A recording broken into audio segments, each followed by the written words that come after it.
Rachetta, Present. Busman, Reed, Corelli, Present. Levine, Christopher Levine, Stephen Levine, Lim, Morissette, Kringle, Present. DeCara, Present. Sherman, Present. Butler, Present. Connolly, Gumarov, Present. Hamid, Present. Kaufman, Present. Larson, Metellus, Present. Rose, Present. Shannon, Kamala Khannon, Robbie is good. Present. okay. Barrios, Hall, Present. Atalhaj, Present.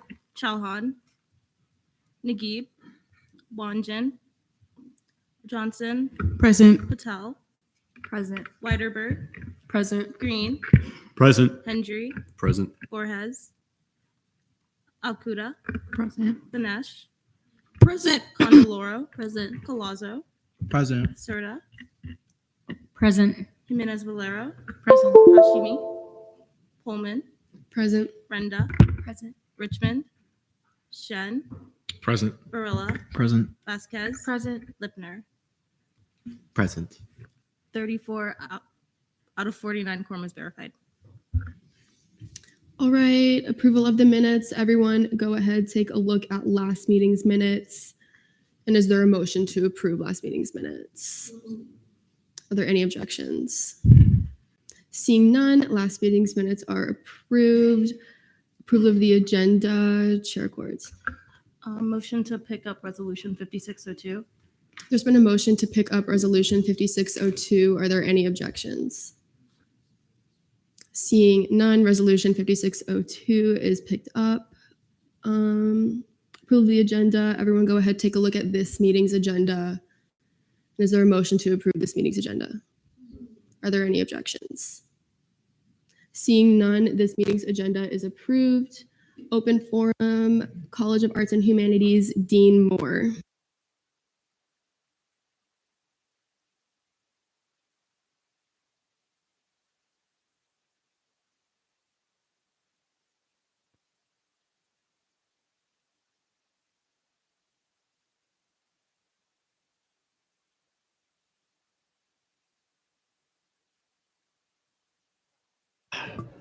Isn't that always the way? Okay. I'm here to talk to you about our capital building project within the College of Arts and Humanities. How many people have heard of this project before, have been here before? The slides in the videos you're going to see are new, but they're works in progress. So this is an intermediate step to give you an idea about what the project's about, but we're still going to be working to polish the final presentation. But this will at least get you started. In the past, student government has issued a resolution saying that this project is important to the students because it affects more than just the performing arts students. It affects all of us. We're the only university in the state of Florida without performance spaces for concert halls, theater. We have a theater right now that's a modified lecture hall that used to be for chemistry, and chemistry would like it back, but it's our only theater. And then if you listen to music concerts, we have a recital hall that's next to the bookstore, and that's really a modified lecture hall, but it's a small room. We can't take more than 100 people as far as seeing it. And then our concert hall is the Visual Arts Building, which is another lecture auditorium that we've just sort of converted with lighting to try to make it a concert hall. But our orchestra and our bands have grown so large, they don't even fit on the stage anymore. And when we build stage extensions, that's actually a liability issue for the university. So we, the largest university in the state of Florida, have to go to churches and high schools where they have better facilities for our performers to perform. And where that affects is so many of our students are taking classes, theater appreciation or music appreciation, these sorts of classes. And part of the assignments is to go and hear a performance or watch a performance or write a review, and trying to get you to get the opportunity to get in there is a problem. But if we just build static concert halls and static theaters like all the other universities have, we're not really reflecting what UCF is and what UCF is in Central Florida. One of the largest industries in Central Florida is obviously themed experience. And the themed experience is immersive experience. And really the way art is going, and especially performance art is going, it's going towards these immersive experiences, the ability to not just experience as a community a live performance, but to have interactive activity. You can opt in with goggles, you can opt in with a device and have a different experience. But most importantly, we can scale this because we have 70,000 students at any given time at the University of Central Florida, and you could participate in that performance communally if we build this building and have a digital twin of this building. So we're building this with the future in mind so that as new technology is created, we can just gut it and then put the new technology in. We partner with Space Florida, we partner with simulation and modeling firms, we partner with themed experience, and it's in their best interest to make sure that the students that they recruit out after you graduate, you get into the workforce, that you're trained on all of this latest equipment. Then we have a University of Central Florida Performing Arts Center, something that's unique to Central Florida and unique to this university. It's technologically forward and it's really future forward. So the Pixel Building, what is it? It is a hub for immersive experiences. It's a place where you go and have these experiences. Here at UCF, we're fortunate enough to have multiple campuses. But the people over at the Rosen College have a different UCF campus experience than those of us here on the East Campus. And the people downtown are having a different experience. And sometimes they have guest speakers and guest events and things that happen over there, and it's never really captured. So their experiences are different than the ones on East Campus. The only thing we have is the Pegasus Ballroom and some of the ballrooms in the Student Union. And when we try to set those up, those are like, if you remember old, maybe you don't, but if you remember old time, online teaching, it was lecture capture. Somebody would put a camera in the back room and capture the professor talking on the back of a lot of students' heads, and that was considered online education. Well, online education is not that. It is engaging our students. It is having the medium of digital in all of its glory to be able to have hypertext and have things that come and affect you. Good, our birthday person is here. Thank you. Happy birthday. Not at all. I'm happy it's your birthday. You want to sing happy birthday? Let's sing happy birthday. Happy birthday to you. Happy birthday to you. Happy birthday. Laurel, yes. Happy birthday to you. Yay. What a way to spend your birthday evening. I hope you have other plans after this.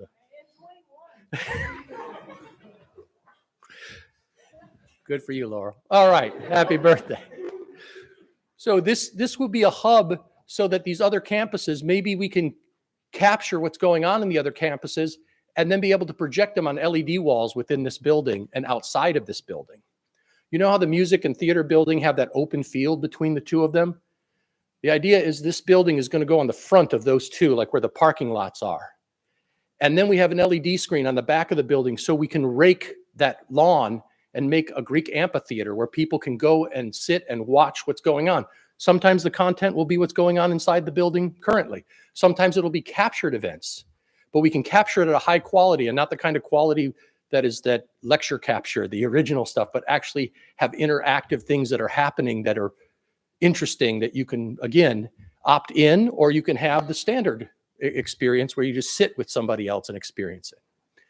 So we need to be building a center that has that is built for the evolving demands. That means being able to update it and to put new tech when it becomes available, and unite engineers, tech performers, entrepreneurs, storytellers, and scientists. You know if you watch those behind the scenes things about the latest concerts that are going on, but the artists are sitting there with technicians and with directors and with other people and saying, what I'd really like to do when I'm singing this song is I'd like the stage to do this, and we should have snakes and we should have something else.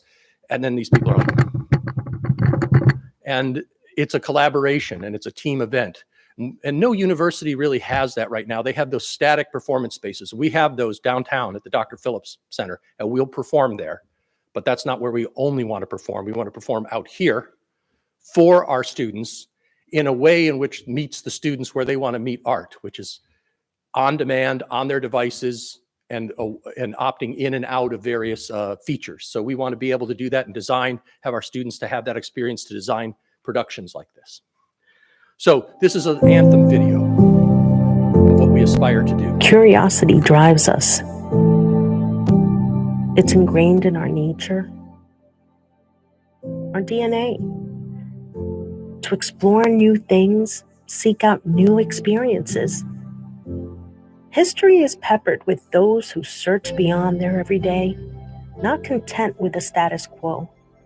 Bravely and with purpose, they pushed boundaries and crossed them, choosing to explore the farthest reaches of our universe and their dreams. They did this not because they lacked fear, but because they were fearlessly optimistic, preferring to embrace what's possible over what's passable. That's Charlie Milliken, the first president Today, of UCF. UCF continues on that same path, embracing a greater vision, not despite the challenges, but because of them. Because we know that those who do not lead will be forced to follow, and we do not follow. This new journey, this adventure into the future and all its possibilities, leads us towards a future where walls do not restrict, but instead create a place for collaborative exploration and ideation, a place where science joins forces with the arts, leading to new experiences and creative opportunities, a place where industries and disciplines intersect, blurring boundaries through immersive experiences and innovation. A place for incalculable growth and wonder, where our students can fully realize all their potential. There's excitement in the air, one that settles in our lungs with every breath, making us fully realize that for the University of Central Florida, for our students, our community, and the world beyond, this is not only a new beginning, this is our future. Now is our time. The one advantage of not having a performing arts center, this is my 30th, well, I just did 30 years. It's my 31st year at the university. And when I was hired in 1994, they said the building was on a 5-year plan. That's a hell of a 5-year plan. It's like 6 5-year plan.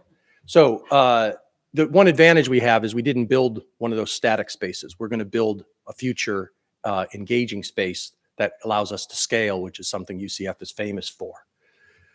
So if you're driving down Alafaya from Colonial and you're approaching the university, you get to the research park, and that's the first entrance. That's the research entrance into the university. The second entrance is the president's house entrance. The third entrance, University Boulevard, is the main entrance. That's with the black and gold sign, University of Central Florida right there. The next entrance that you come to at the stoplights is the arts entrance. It was always in the master plan. So as you drive, you would come up to what this building is, Pixel. And then through Pixel, you see in gray on either side, the existing music building here on the south side, and the north side is theater. And then when you come through that grass area, Trevor Colburn Hall is right there, visual arts building, and it leads to the crown jewel of the university, one of the jewels, which is the Burnett Honors College. And that was always the design. So what I'm proposing to you and talking to you about is not a radical deviation from something before. We're allowed to put something futuristic in something traditional. But this would be a heck of an arts entrance because it's futuristic arts. And if UCF is going to be Florida's premier technological and engineering university, this is what the arts look like at such a university. So if you see the purple there on the diagram on the far left there, that purple is the soundstage. That's a 100-yard, a little bit larger than a football field almost, that you can bisect or trisect into various spaces, because this will be a multi-use, multidisciplinary, and multi-venue space. So one of my big complaints is when I go to the University of Florida, you go to Florida State and you go to their performance halls, they're empty during the day. They're not really built to do anything else. This space will be built to do all kinds of things: drone training, mass casualty training, guest lecturers and presentations, and we'll have the technology to capture it at high quality and even be able to do interactive activity in those discussions and capture it at high quality for streaming, but also for access afterwards, archiving purposes, and then you can access it afterwards, and people on the other campuses can have that East Campus experience. The yellow you see is the lobby, which we're going to activate as a digital art gallery, among other things in there that I'll show you in a second. So these are just, it's a two-story idea. The music and theater buildings already exist. We're just making this wraparound for support space and then that large soundstage space. So I want to give you a fly-through of this. This is about a 2-minute video that will take you from coming into the arts entrance at the university. We'll build the building right in front of your eyes, and then we'll go inside the building and see all that's, not all, but see a lot that's possible in there, including esports and other kinds of activities that we can do in this space. So let's watch the video. Coming into the arts entrance. The future of immersive education is here. Welcome to Pixel, the University of Central Florida's performance, immersive experience, and entertainment laboratory. Located in the heart of the University of Central Florida's East Orlando campus and adjacent to the School of Performing Arts, Pixel will redefine education, becoming the ultimate cross-disciplinary multi-use facility and UCF's nucleus for virtual and augmented reality simulations with adaptable studio spaces for both arts and technology. Offering more than 200,000 square feet, it will cater to ever-evolving artistic and tech industry needs. A facility designed to adapt to a continuously changing technological landscape. With movable stages and seating cassettes, Pixel can transform into infinite configurations, able to accommodate a multitude of users and disciplines. Created to unite storytellers, performers, entrepreneurs, engineers, scientists, and so many others. A finite space with infinite possibilities. Pixel promises to be a place that can both inform as well as transform. Carving a new path for Florida's industries and their workforces, from aerospace engineering and defense to health sciences and themed experiences, with adaptive spaces that will enable breakthroughs in technology and usher in a new generation of robotics. Spaces that will revolutionize health sciences through technology by developing next-level simulations and beyond. Learning spaces that will redefine performing arts and immersive experiences, providing designers, technicians, and performers an incomparable education. As a dynamic facility that will cater to ever-evolving artistic and technological needs, Pixel promises to be more because more is what's needed for our future. By single-handedly uniting science, technology, and the arts, Pixel tears down walls, literally and figuratively, delivering a multifaceted environment where diverse artistic expressions, cutting-edge events, and immersive experiences converge, helping to provide a pipeline of workforce-ready talent in design engineering, themed experiences, the arts, and technology, where today's students and future leaders are emboldened and empowered to become innovative thinkers in every industry by giving them hands-on, high-tech experiences. Pixel is designed to fill a crucial void, providing a place where students and researchers in creative and STEM disciplines can explore, collaborate, and innovate, not only blowing the doors wide open, but knocking them clear off their hinges. This dream, this unparalleled facility, is how the University of Central Florida will lead our students, faculty, and community into a future full of wonder and infinite potential. Not because we can, but because we must. This is our calling. Now is the time for Pixel, UCF's performance, immersive experience, and entertainment laboratory. That's the idea. Thank you. Yeah, so that's our plan, and SGA, again, has been good enough to make a resolution each year saying that this is an important project for the students. It is a priority, and as long as that gets in front of the president and provost and keeps it in front of them, makes it easier for us to be able to move this project along. Obviously, the way to move a project along is to find money, and that's my job in part. And I need to go to these industries that I've been talking to you about, themed experience, the space industry, and simulation and modeling, and get some investment from those companies as a proof of concept to say, this does solve workforce problems, it does help with training, and it's going to be a game changer for the students at the University of Central Florida, but it has all of these practical values for these businesses. and then get them to commit to us to keep our technology current so that we're not always struggling with old technology, but rather current because they want their workforce to be the most up-to-date, well-trained. UCF does that for them in a space like this. So our goal this year is to go and raise $10 million.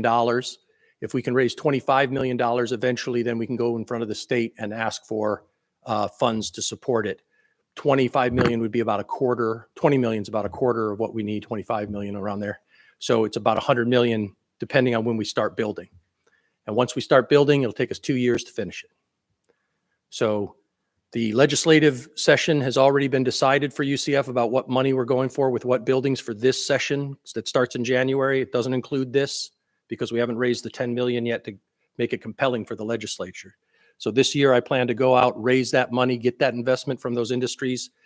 Their lobbyists and their legislators that support their industries will then become our supporters for this project, and then we can push it through. But if the students support it, then the administration supports it, and that's why I'm here tonight. Thank you. Are there any questions? Yes.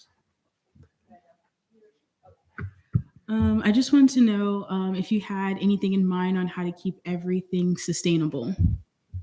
Yes, the buildings that are getting designed on the university all are designed for the future ones. The one, and including this one, would be LED gold.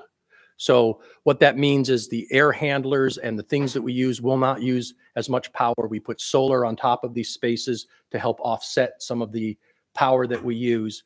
But remember when I mentioned that digital twin component, Paul, I don't know if you have the slides up there, do you? So the digital twinning part of this is the most interesting thing for me as far as sustainability, because we just don't want to make our spaces sustainable.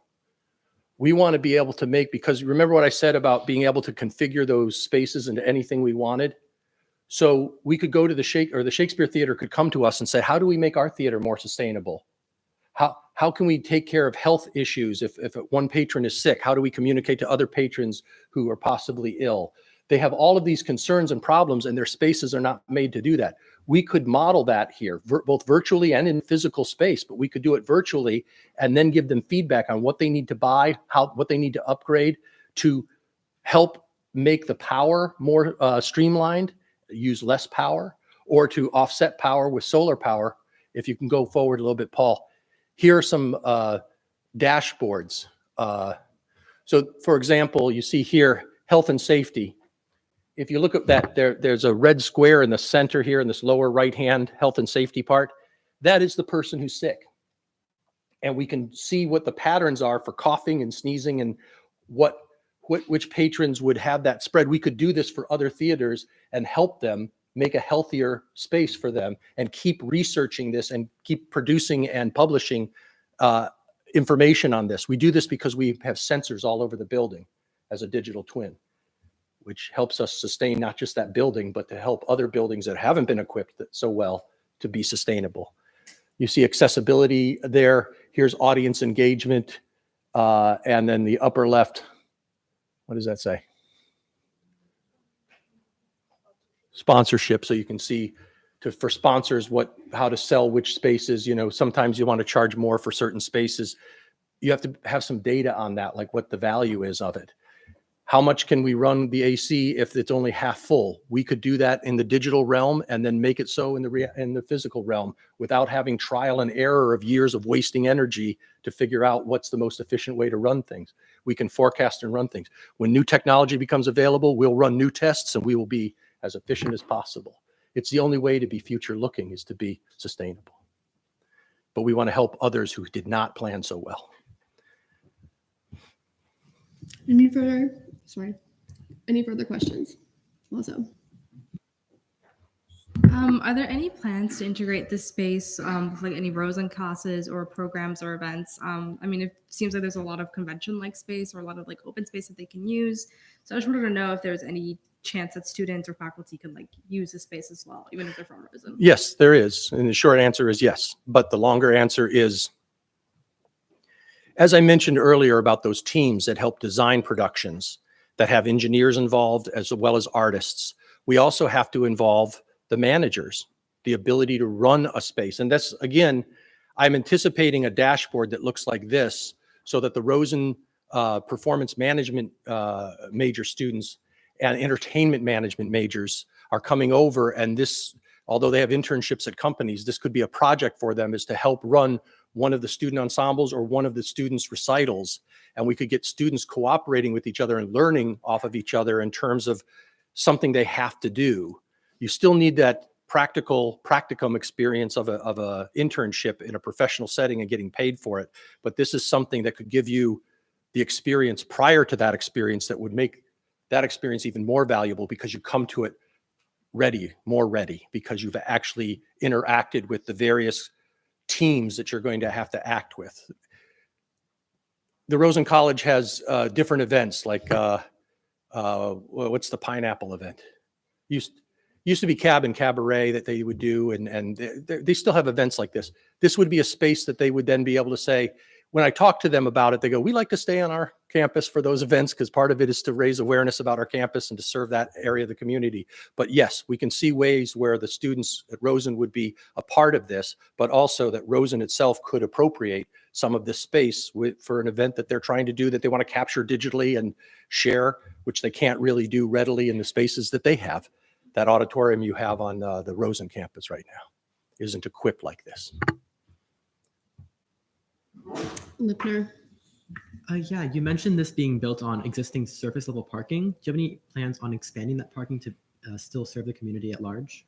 Yeah, there's, whenever you remove parking spaces around here, that's a big, challenge. Again, this was part of the master plan to have the performance spaces here and to build them in front of the existing music and theater spaces, because they connected to that parking garage that's right next to it. So when we ask the public to come to the events in the evenings, there's a parking space for them that they can easily walk and get into in rain and other inclement weather situations. But what about students and faculty who use those spaces? So when we talk about doing a parking garage on the front, and a new parking garage, the last 3 parking garages, or maybe it's been 4 now, but the last 3 parking garages that have been built on campus are actually built to have their parking structures in the centers collapsed and then make them classroom buildings. Because the anticipation is that not all of us are going to drive individually like we do, and that we will ride share and do other forms of transportation. And although those parking spaces are necessary now, and we need to have spaces built, there's going to come a time to renovate those spaces, and we need not to implode the whole parking structure. The frame is set up to hold a building. You can implode the middle part of it and then build up 3 floors of classroom building 4 or classroom building 5. So that's all been baked into the design. So depending on when we build this and where we are in the public's world of transportation and how many spaces we need, we would build one of those renovatable parking garages, either across Centaurus, which is, there's that dirt area now where people are parking next to that. It's across that street where those trees are there to offset. They've also talked about putting a parking structure back behind. There's an existing parking structure, and there's Ka and Nicholson, and there's this green area. I'm not a big fan of getting rid of green area if it's a temporary solution. But if it's going to be temporary, being 25 years, I think that's worth the building. But that's something that's come up in our discussions with facilities, and it's when we get closer to breaking ground, we have to determine whether or not it's worth building a structure that we're going to implode, or whether it's worth limping along with the spaces that we have. I'm for having more spaces built. Yeah. Any further questions, Henry? Yes, you mentioned that finding businesses to partner with on the long term was a key part of this plan. Yeah. About how long are you looking to partner with them? Do you have like a structured offer? Yeah. The Pegasus partnerships that are happening with major companies like Siemens and Northrop and other companies with engineering. So Universal Studios and Universal Parks and Disney Imagineering would be long-term partners with UCF. How long? They're going to make initial investments. Universal already has invested in our themed experience program, and the result has been about 40%, 60% of our students have gotten jobs in the creative part of Universal, not the parks operations, but actual creative parts. They see this great. They say the university is helping us filter talent so that we're hiring people who have sustainability, because most of the time they hire people and within a year somebody goes, this isn't what I want, and they leave. And then Universal's out all the money that they did to recruit and train that person. So if our programs and our spaces can filter some of those folks out who are not serious about doing that and want a job at Universal, want a job at Disney, this is a 50-year, 100-year partnership, an ongoing partnership. Are you all familiar with FIA, the Florida Interactive Entertainment Academy? That's our master's degree in video game design. So EA was a big contributor to getting that program started. And now they hire most of our graduates for their EA AAA gaming programs. But other students don't get into AAA gaming. They do other things in the industry, but they still take their training at FIA. FIA is like a farm team without the company having to pay for it. EA is like, this is so great because we would have to have created and paid and keep something up, or we can just pay the university to do it for us. So these partnerships are not 5-year or 10-year things. There's going to be check-ins. We can't just go on automatic pilot, especially as fast as the industry moves. We're going to be in very active partners in trading ideas. But these are things we're talking about for the life of the building, not just a 5-year or 6-year investment and you're done. Kumarov. Yeah, so I know this originated in the College of Arts and Humanities, and I know it would be a huge help there. Have you been in connection or conversation with deans of other colleges, like computer science, photonics, kind of health science, on kind of their opinions on if it would help and innovate in their fields? Yes, and we met with all the deans last year, and we said, if we built this space on the campus on the East Campus of the university, how would you use this space? Is there anything that you need to do? So Mike Georgiopoulos in the College of Engineering and Computer Science said, my faculty are after me to build a drone cage. They want a building that they can teach teams to run drones for various, whether that's surveying or other activities that drones do. We usually do that training outside, but in our weather conditions and other things, we need to have an inside space. But Mike said, we're only going to be using that, I don't know, 80 hours a year. Do I want to pay $2 million to build a building that's utilized that way? If you build this building 100 yards, that's more than what we need. We could be able to use that space. The College of Nursing said one of the problems with teaching virtual or simulation of helping patients or a triage, if there's a mass casualty or something, is that the person you're training never physically moves from one space and then has to run to the other space. They don't experience that. They're on with goggles and they're doing it virtually with an avatar or something. That's helpful, but it's not as complete as it would be if somebody could physically do this. So in these spaces, we could build VR caves and holograms of what those spaces are, whether that's a valley somewhere or a building.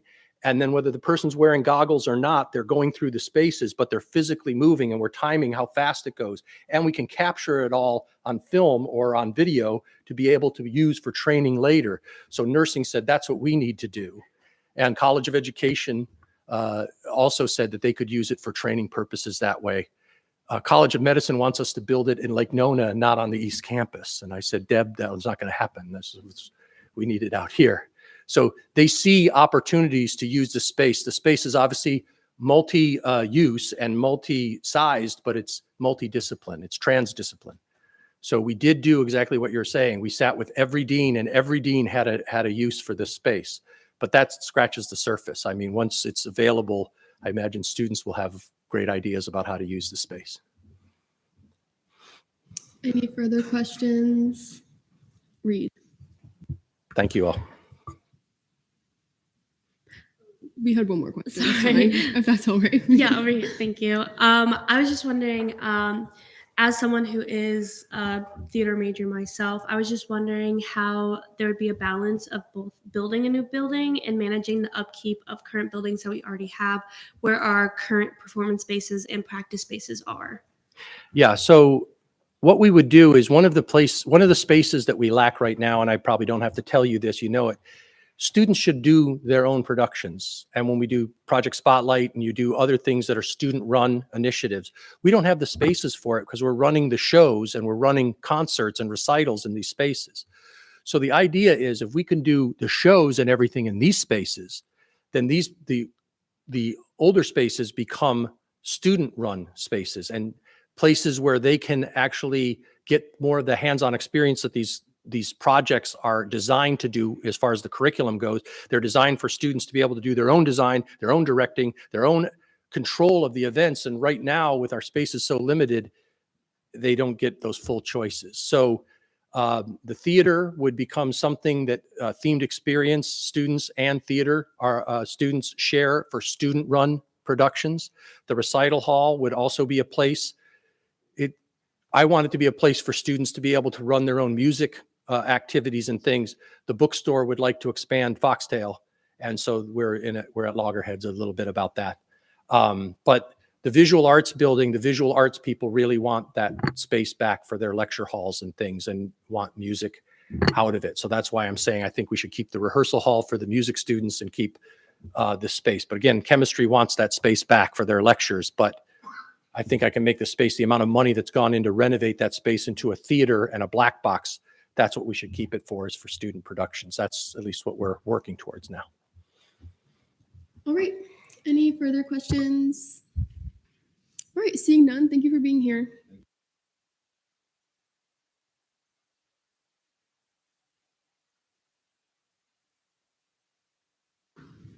All right, is there anyone wishing to speak in open forum? All right.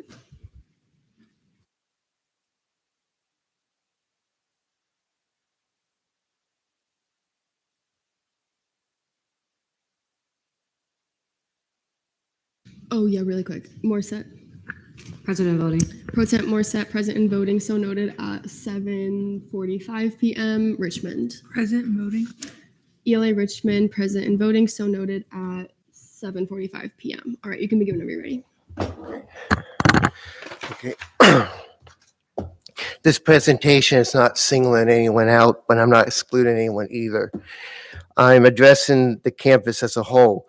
I originally wrote a different speech, but then I just thought, forget it, everyone already knows the student code of conduct and the golden rule. The golden rule policies about anti-discrimination of disabled people. I'm not up here for anyone's amusement.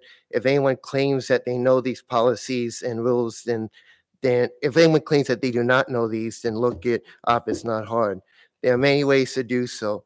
Also, everyone's aware that everyone is different and nobody's perfect. That's a given. That's a given that everyone knows. And I don't need anyone claiming ignorance as an excuse. I'm disabled, not stupid. If anyone needs a 411 on how to correctly read and understand people, then do a Google search. It's also a given that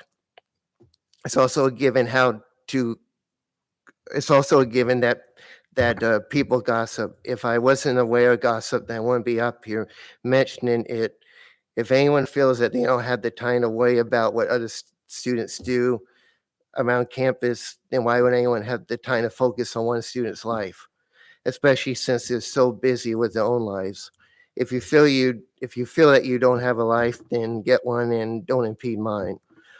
Why are there people who take advantage of disabled people? Because they either think they'll get away with it, they'll never get in trouble, or they feel ashamed or embarrassed for what they've done, and they do not want to admit it. Just admit it and don't use someone else as your target for rumors. I'm not being that target anymore. I think whether people feel like they'll get away with it or never get into trouble, I wonder why they even start in the first place. I ask myself, why do people try to take advantage of disabled people even out of ignorance when disabled people aren't the deviant ones? Obviously, disabled people are not that way by choice, and that their disorder/behavior is not purposeful. I already know the answer to this question, though, because they don't have the conscience or to have any understanding. If this isn't true, then prove me wrong. If you're the exploitative type towards disabled people, you're seeing yourself in the mirror every day, looking back at yourself, asking, who's really the bad person here, me who's discriminating or disabled people? I'm sure the answer is obvious. If I bother you so much for the way I am, you're not going to find a world without disabled people in it. I may put up a red flag in the average person's minds, but they put up a red flag in my mind because I wonder if they're antisocial deviant. There's that expression, why do people take advantage of others? Because they can. This also makes me think that people who take advantage of others aren't human. Humanity means treating everyone as equals. If no one wants to be judged as not human, then prove me wrong again. Disabled people are human too and deserve to be treated as such. I don't take advantage of others. I don't take advantage of those who aren't assertive, even if there's that window of opportunity or because they're different. I don't understand why others do this to disabled people. There's that universal golden rule, do unto others as you would have them do unto you. Some people follow this principle no matter how respectful you are to them because they don't respect humanity, never will, and they're the real people who aren't human. These people don't set a moral example for others. Everyone has had a terrible life. Some people's lives are worse than others. My life has sucked, especially here at UCF, but you don't see me exploiting others. No one gets my sympathy. Antisocial deviants are cunning, but they're not intelligent and they know it. They want to cunningly manipulate others into behaving defiantly, but they also bring others down with them too. When a door is slammed in the face of a disabled person, it also slams in everyone else's face too. I'm not trying to help others by bringing their awareness to this or even helping the average person anymore. When deviants metaphorically fall down, they want others to help them get back up. I don't metaphorically help them get back up. I never do, and I'm not helping the average person who falls down either because of terrible things that people have done to me. I'm done with it. If everyone wants to hold on to the deviant peers in their lives, so be it.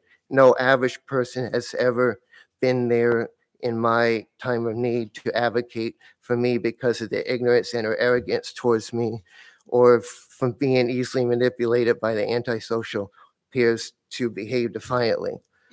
There are no free handouts in life. I've learned to pick myself up on my own when I've been abandoned by everyone, but I don't sit there crying wolf like some people do. The average person doesn't need my help anyway. Every time someone around me has cried wolf, I say, good, maybe the wolf will get you. There's another way of looking at life's golden rule as it's stated. If you always treat others like dirt, no matter what the reason, then you probably want to be treated like dirt too. If the average person tries taking advantage of me, I'm not going to be nice back. I'm tired of throwing water in other people's fires anymore either.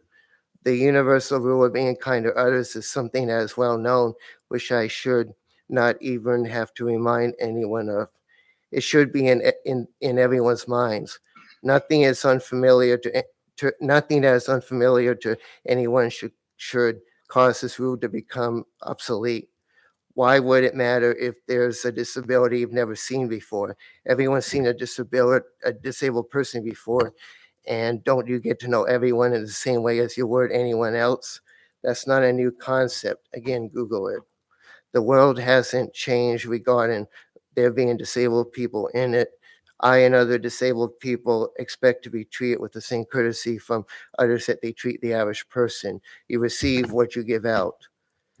I hate those who hate themselves and take advantage of others no matter who they are. Deviants will always be what they are and will never change. I can recognize people like this. The eyes give them away. In the past, I was all about getting vindication and mirroring others' bullying actions so they see how they looked. Ironically, this is the only way I got others' respect. Putting out other fires is not my job. It's other people's jobs to not start fires in the first place or to put The ones out, they started on their own. I've learned that sometimes to get somewhere, you must throw gasoline on the fire. Rumors are like a snowball effect, a snowball rolling down a mountain. This is what's called a snowball effect. If anyone doesn't know what that means, then ask someone. Doing wrong is like what's depicted in crime shows based on real life, such as any Law and Order show. The perpetrator hides what they did, in which I will use the metaphor of the paper trail, by covering up their paper trail. They may feel like they're throwing dirt over the trail, but what they're really doing is covering it with more paper, making it more obvious. They get into bigger trouble then. They stop perpetrating, admit what they did, and took the plea bargain for a lighter sentence. Hiding the truth only makes it more obvious and worse for any perpetrator.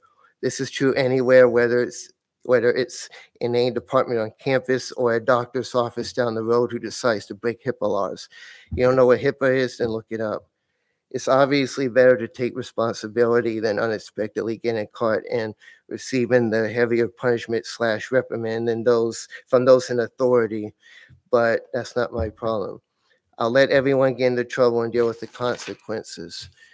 No one's listened to me, and the only ones who would be in trouble are others, not me. I'm not the one taking advantage of someone else, but I guess if everyone gets the exception to the rule, then I should too. History always repeats itself, but I can't believe everyone hasn't recognized this by now. Stop while you're behind before you get any more setback. Anyone speaking about speaking about not being anyone's target anymore, and the rumors that have been told, which have gone out of control, known as the snowball effect, in the context of throwing gasoline on the fire. I've made a complaint about the snowball effect to the chief of UCFPD, the University of Dean students, and the Office of Student Conduct and Academic Integrity, so they're aware of these adverse behaviors, they're aware of these adverse behaviors and are prepared. Of all the people I talked to, I wonder why no one who knew about SCAI, I wonder why they neglected to inform me about this option. That's an easy guess. Enough with spreading fabricated rumors or taking what I say out of context or reacting to the responses I give to others. Subtle questions based either on their perceptions of my observed symptoms or out of arrogance. I don't like feeling like I need to be a mind reader. I usually take other people's questions at face value and answer them as such. Also, enough with creating self-fulfilling prophecies of my life by making them into a reality based on biased presumptions about my life just because I'm disabled. There's enough diversity on this campus that there's no excuse for ignorance or whatever. If anyone still feels like spreading rumors, then they should spread rumors about the complaint I made. I would also suggest getting the information right from the gossip that anyone has already intentionally started instead of repeating the same old rumors. Then back off, let me live my life the way I want to live it, just like you all let everyone else do. I'm addressing students and faculty alike. Game's over. If anyone wants to get to know me, then they need to approach me. I'm not the stereotyped approacher, conversation initiator type. I prefer to be the approachy type. I also must deal with the curse of being shy just like everyone else.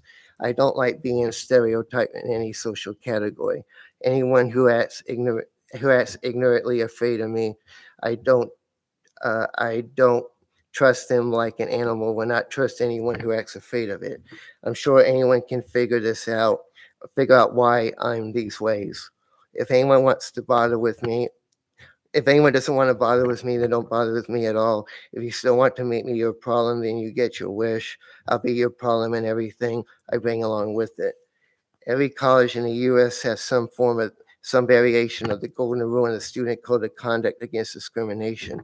This isn't a perfect world and no one's perfect, but if you want to make your history repeat itself like you've never had these experiences before, like you've had with me, then oh well. Like I said, I'm not helping the average person get back up. I also want to address to all of you that everyone has problems being assertive in different areas of their life. This That's a universal fact. If anyone feels that they want to take advantage of me as a disabled person because of my weaknesses of assertiveness in some areas, then that makes them hypocrites. And if anyone still tries it, then they're going to have to deal with me, the university dean, the UCFPD's chief, and SCAI. If anyone believes there's a college out there with perfect people in it to hang out with, then they'll be greatly disappointed. If anyone doesn't believe in fairness, they can leave this room and this university, but you're never going to be able to find this realistic alternative out there anywhere in the real world. There are always disabled people out there, and they don't put up with this. By the way, I'm not retracting my complaint to the chief, the dean, and SCAI. So I suggest you clean up your own messes. I'm addressing the entire campus, both employees and students. I can't believe I ever had to say this to college employees and students. Does everyone understand this, and do I make myself absolutely clear? Any questions or comments? Questions or comments? Lipner. First off, I commend you for getting through that. It can be very difficult to voice yourself in a public space like this. So absolutely, I hear you and I understand what your concerns are. Second off, I'm absolutely terrified that people at UCF, where our colors are black and gold, are failing to understand the golden rule. And I absolutely cannot think of the words to represent how angry that makes me. So I am with you there, and I'm so sorry that you've had to deal with that. And finally, have you talked with our Disability Caucus to discuss potential education initiatives or other opportunities for us to potentially fix some of these problems? I tried something last semester, but we came up with some ideas and we talked about it with them, but it's just like that. Alrighty, I would definitely suggest you follow back up because they're more active this semester now that we've changed how caucuses are working. And I believe they are more meant for all individuals instead of just people in Senate. So you may be able to join as well and take part in that action. So I highly encourage you to do so and become a member of this community because we would love to have you. Thanks. I'm planning to come next week. You're welcome. Right. We do have new Disability Caucus leadership. So when somebody in the back, can you make sure he has my email, Mia's email, anyone else's email, but especially mine and Disability Caucus email? Mia. Just to follow up on that, yeah, we definitely welcome you to come to our meetings. We will be meeting next Monday from 2 to 3 p.m. In the student conference room if you'd like to come. Sure. We'd love to see you there. Okay. Thank you. Weekly, you. right? Yes, they will be weekly. All right, weekly, yes. And so somebody please make sure he has my email and Mia's email as well. Johnson. All right. Any other comments? All right. Thank you for being here. Thank you.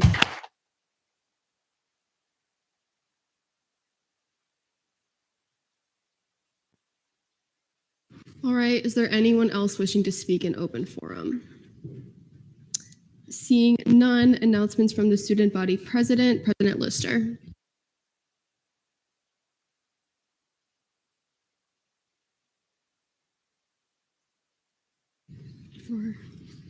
I didn't see you just, it was Lim, sorry, I can't see you. Present and voting. Senator Lim, present and voting, so noted at 8:01 p.m. Got it. Okay. Good evening, everyone. I hope you all had a great weekend. Last weekend, especially if your friends or family were in town. Last Friday, I attended the UCF Board of Trustees retreat, and our main points of discussion were the strategic plan for the university that's set to end in 2027, IT infrastructure updates such as the Wi-Fi, and how UCF will compete with other schools going forward. Also, thank you to our Director of Student Affairs, Benitez, and Chair Collazo, along with the Military and Veteran Caucus for helping the Military and Veteran Student Success Center plan the 9/11 Remembrance Ceremony. That was yesterday morning. And specifically, thank you to Chair Collazo for planning the 9/11 Vigil last night in the Student Union. Today, we launched the RSO Game Day Seating Reservation application on Night Connect. We posted about that on the Instagram. This new program, in collaboration with athletics, allows RSOs to request for guaranteed tickets and block seating in the student section at home football games. The first game this will be available at is October 12th against Cincinnati. So please share this with your RSOs so we can have a full student section. Tomorrow, the cabinet is taking a tour of the UCF downtown campus and learning more about the downtown campus and how student government can support them and their goals. And then also tomorrow night and Saturday, myself and a few members of the cabinet are attending the Ginsburg Center's Student Success Conference to give advice and help students connect on campus, especially with student government. And that's the end of my report. So everybody have a great and safe weekend.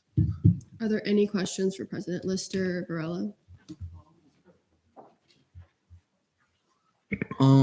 For like the RSO reservation thing, would the students who are in the RSO who like get the tickets, would that take away from the pool of the like waiting in the digital line?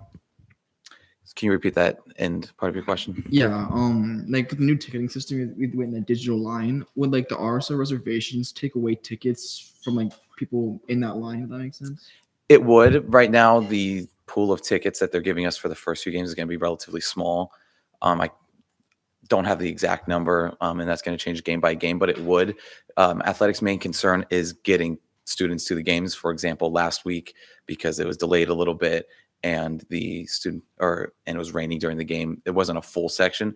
So for them, they'd rather see as many students there as possible, and if they could fill the sections, but it would technically take away. But this would also mean that, let's say 50 students, I know Senator Kringle put in an application for our Air Force RTC. If 50 students from Air Force were able to go, then they don't have to worry about sitting in that line either. So,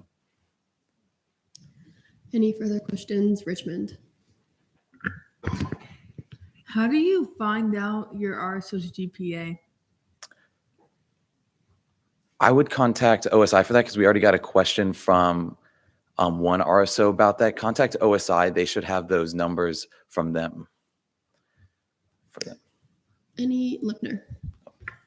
Yeah, last week's meeting, we had this whole issue with not being sure if something was approved or not by the finance office, and we proposed a potential to have you veto that if it was not. Are you comfortable with that procedure going forward if that happens again? If something wasn't approved by the finance office? Like if we have tentative approval and then we as a chamber approve it, are you comfortable vetoing it if we find out later on that that is not the case, as long as we contact you about that? Such as on a fiscal bill? Yeah. Can we maybe talk about that tomorrow? Absolutely. Or another time next week? Just make This sure I is fully, March 10th. just to make sure I fully understand. Absolutely. Okay, thank you. Reed? So if we run out of ticket, or if you all run out of tickets for the RSOs, like the allotted amount that you have, are you choosing it based on first come first serve, or is like the GPA is going to come into play as well? The GPA in the service hours is going to come into play first, and we're also aiming to, let's say, let the RSO know about a week in advance before the game. So then if a student in RSO that had applied and they, let's say, don't get a section, then they know to get in the line if they want to go to the game anyway. Johnson? Do you have a way for students to send feedback just about how they think like this process works in case if the student body doesn't really like it and stuff? We don't have a system specifically set up right now, but we're also talking with athletics a lot if they get any feedback on it as well. But I'm sure I've, at least in the emails that I've sent to organizations myself, I've said, hey, please email us if we have any questions, and I can make sure, especially maybe in the next game, I'll go around that area and ask them how they thought that system went. But we'll make sure to monitor feedback. Carrington? Can answer Laurel's question, then also a question for President. Go ahead, yeah. So for the GPA thing, we just had a poll to all the students in the RSO saying, what was your GPA and how many service hours did you complete? So that's a way to do it. And then a question for you. For the Cincinnati game, it's a military appreciation game. Will there be a focus on military RSOs for tickets?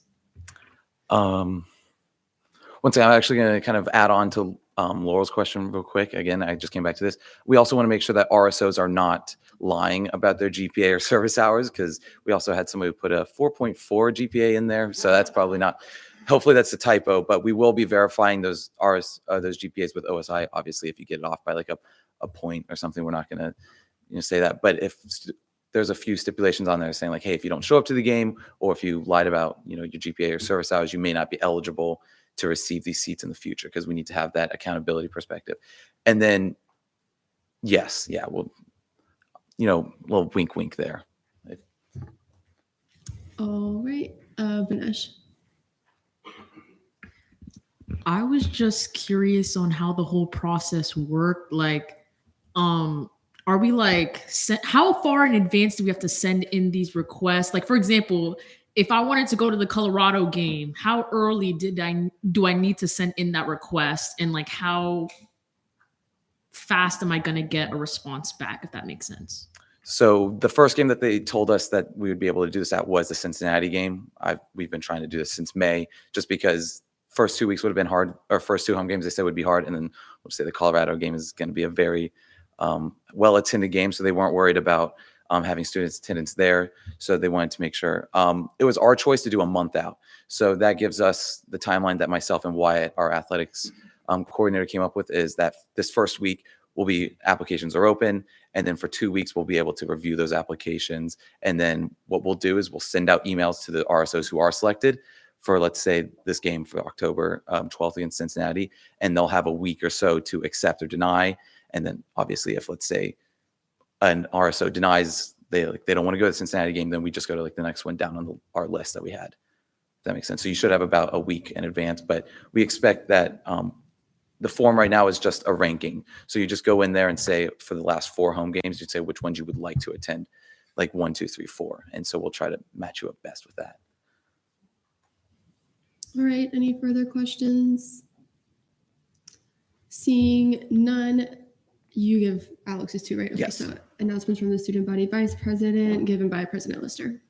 So I'm just reading off of the agenda. So if you want to read along. Good evening, Senate. I hope you're all doing well. This week, I've worked closely with the president and controller concerning the upcoming Activity and Service Fee Finance Office and Activity and Service Fee Budget Committee hearing or meetings. Additionally, we are working with Career Services to create a new committee, the Career Center Student Advisory Group. And that's all from me this week. Have a great one. Any questions regarding the vice president's report? Banesh? What exactly is the Career Center Student Advisory Group?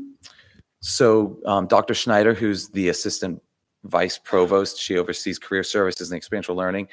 She said that they're creating a new model and revising their old model on how career services will support students. And she just wants student opinions on that.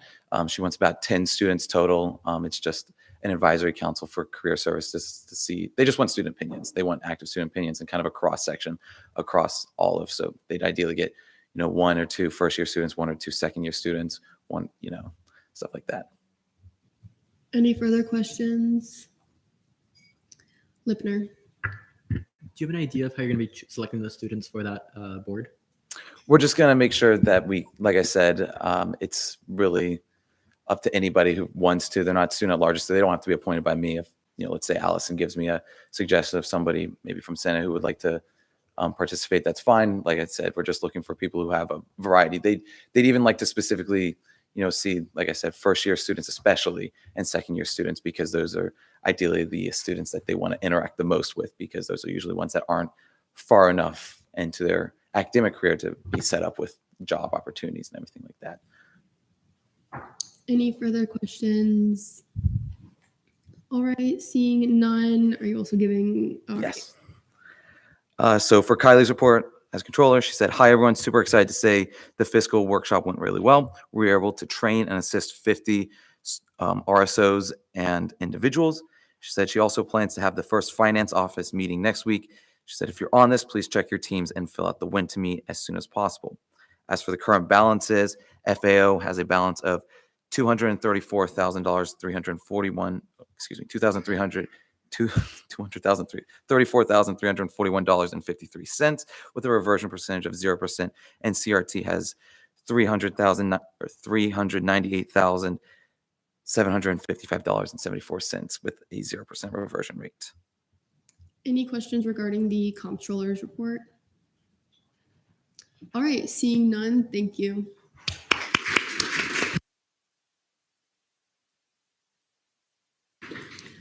All right, Attorney General's report, AG Polera.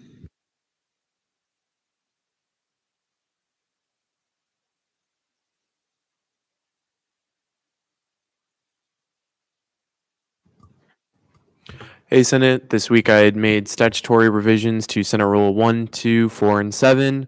If you see any other additional changes that need to be made, please let me know. Any questions for AG Polera? All right, seeing none, thank you. All right, Cabinet Forum, Governmental Affairs Coordinator, Gak Polera.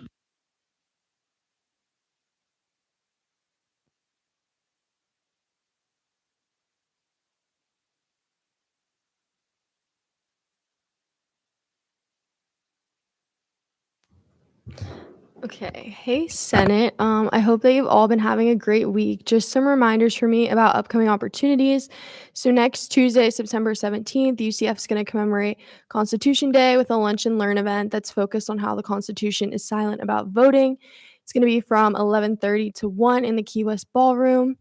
And then the next one is just that the deadline to apply for legislative scholars is September 22nd. And then applications are on Handshake. I highly recommend applying if I haven't told you guys enough about it. If you need help with your applications, they have application clinics. So there's going to be one application clinic here at main campus and then one at downtown. So the one at Main is also going to be Tuesday, September 17th from 10 a.m. to 12 p.m. And it's going to be in CSEL 121, which is Career Services. The application clinic at UCF Downtown is the next day, Wednesday, September 18th, from 1 to 2:30 at DPAC 162. And then for the application clinics, you just register on Handshake using the QR codes, or you can go to the link tree in their Instagram, and their Instagram is just at UCF Legislative Scholars. So I got to go to one of the application clinics when I was applying. I got to ask questions, show them my application, figure out, ask them how the essay was, how, the letters of rec, just how everything looked. And I got lots of feedback that was super great, super helpful, very constructive. And then I also got to go back last year to an application clinic as an alumni and just help, prospective legislative scholars with their applications. That was super fun. So it's a great way to just get feedback and then also meet people that are directly involved with the internship program. So definitely check that out. And then if you have any questions, just let me know. Any questions for Gak Polera? Lipner. I guess this might be for you, Pullman. If we do legislative scholars, we're not able to continue our role as a senator during that semester, correct? So yeah, that's absence related type things. That's kind of case by case. Generally, I know even Gak Polera did it in the spring and she got a sign over, but it just depends. I saw other hands up. Any further questions? Richmond. Okay. Do you, kind of two questions, I'm not gonna lie. Do you have any plans, A, for voter engagement and voter education in the realm of partnering with campus partners as your role as governmental affairs coordinator? And the second one is especially focused on voter registration, any initiatives with GAP? Yeah, so I've just been talking to Andrea about how I can get involved. We have registration rodeo coming up, which I just didn't want to bring that up in my announcements because she's more directly involved with that through Knight's Vote. So she'll tell you more about that happening next Tuesday, and then she'll tell you also more about what's happening for just more events that are happening. So I pretty much have just been trying to work with her in any way that I can collaborate. We have, since Knight's Vote is a university-wide committee that's doing all their voter events, I didn't want to step on their toes. But then I'm also working with the comms team to get more stuff up on the Instagram for voting. Any further questions? Any follow-up, Richmond? This is kind of a dumb question. Are you in Knight's Vote? Thank you. No. Any further questions for Gak Polera? All right. Are you also giving director? Okay. All right. Well, thank you, Gak Polera.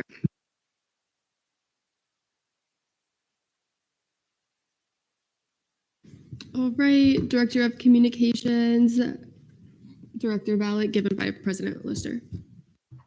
Guess who's back again? She just said Senate headshots will be taken next Thursday, September 19th, during Senate. Speaker Pullman will send out more information regarding procedures and dress code. Any questions regarding the Director of Communications report? Last chance. All right. Seeing none. Thank you. Happy birthday, Laurel. Forgot to say that earlier.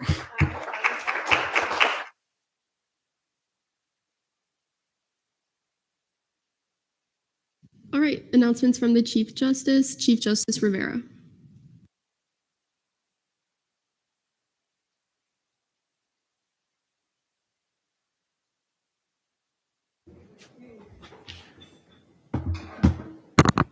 Hi, everyone. The new form for judicial review requests is now live on our Night Connect following approval from yesterday. And I linked it there so you all can hit our landing page on the Night Connect. Just make sure you're logged in before you try to find it. Also, our partnership with the USF Supreme Court will continue during my term, and we're planning to host them for a general council meeting in addition to a visit this spring. I also want to congratulate the SGLC coordinators for an arduous week of interviews. I know what it was like, so congratulations to you all. Any questions for the Chief Justice? All right, seeing none. Thank you, Chief Justice Rivera. Thank you.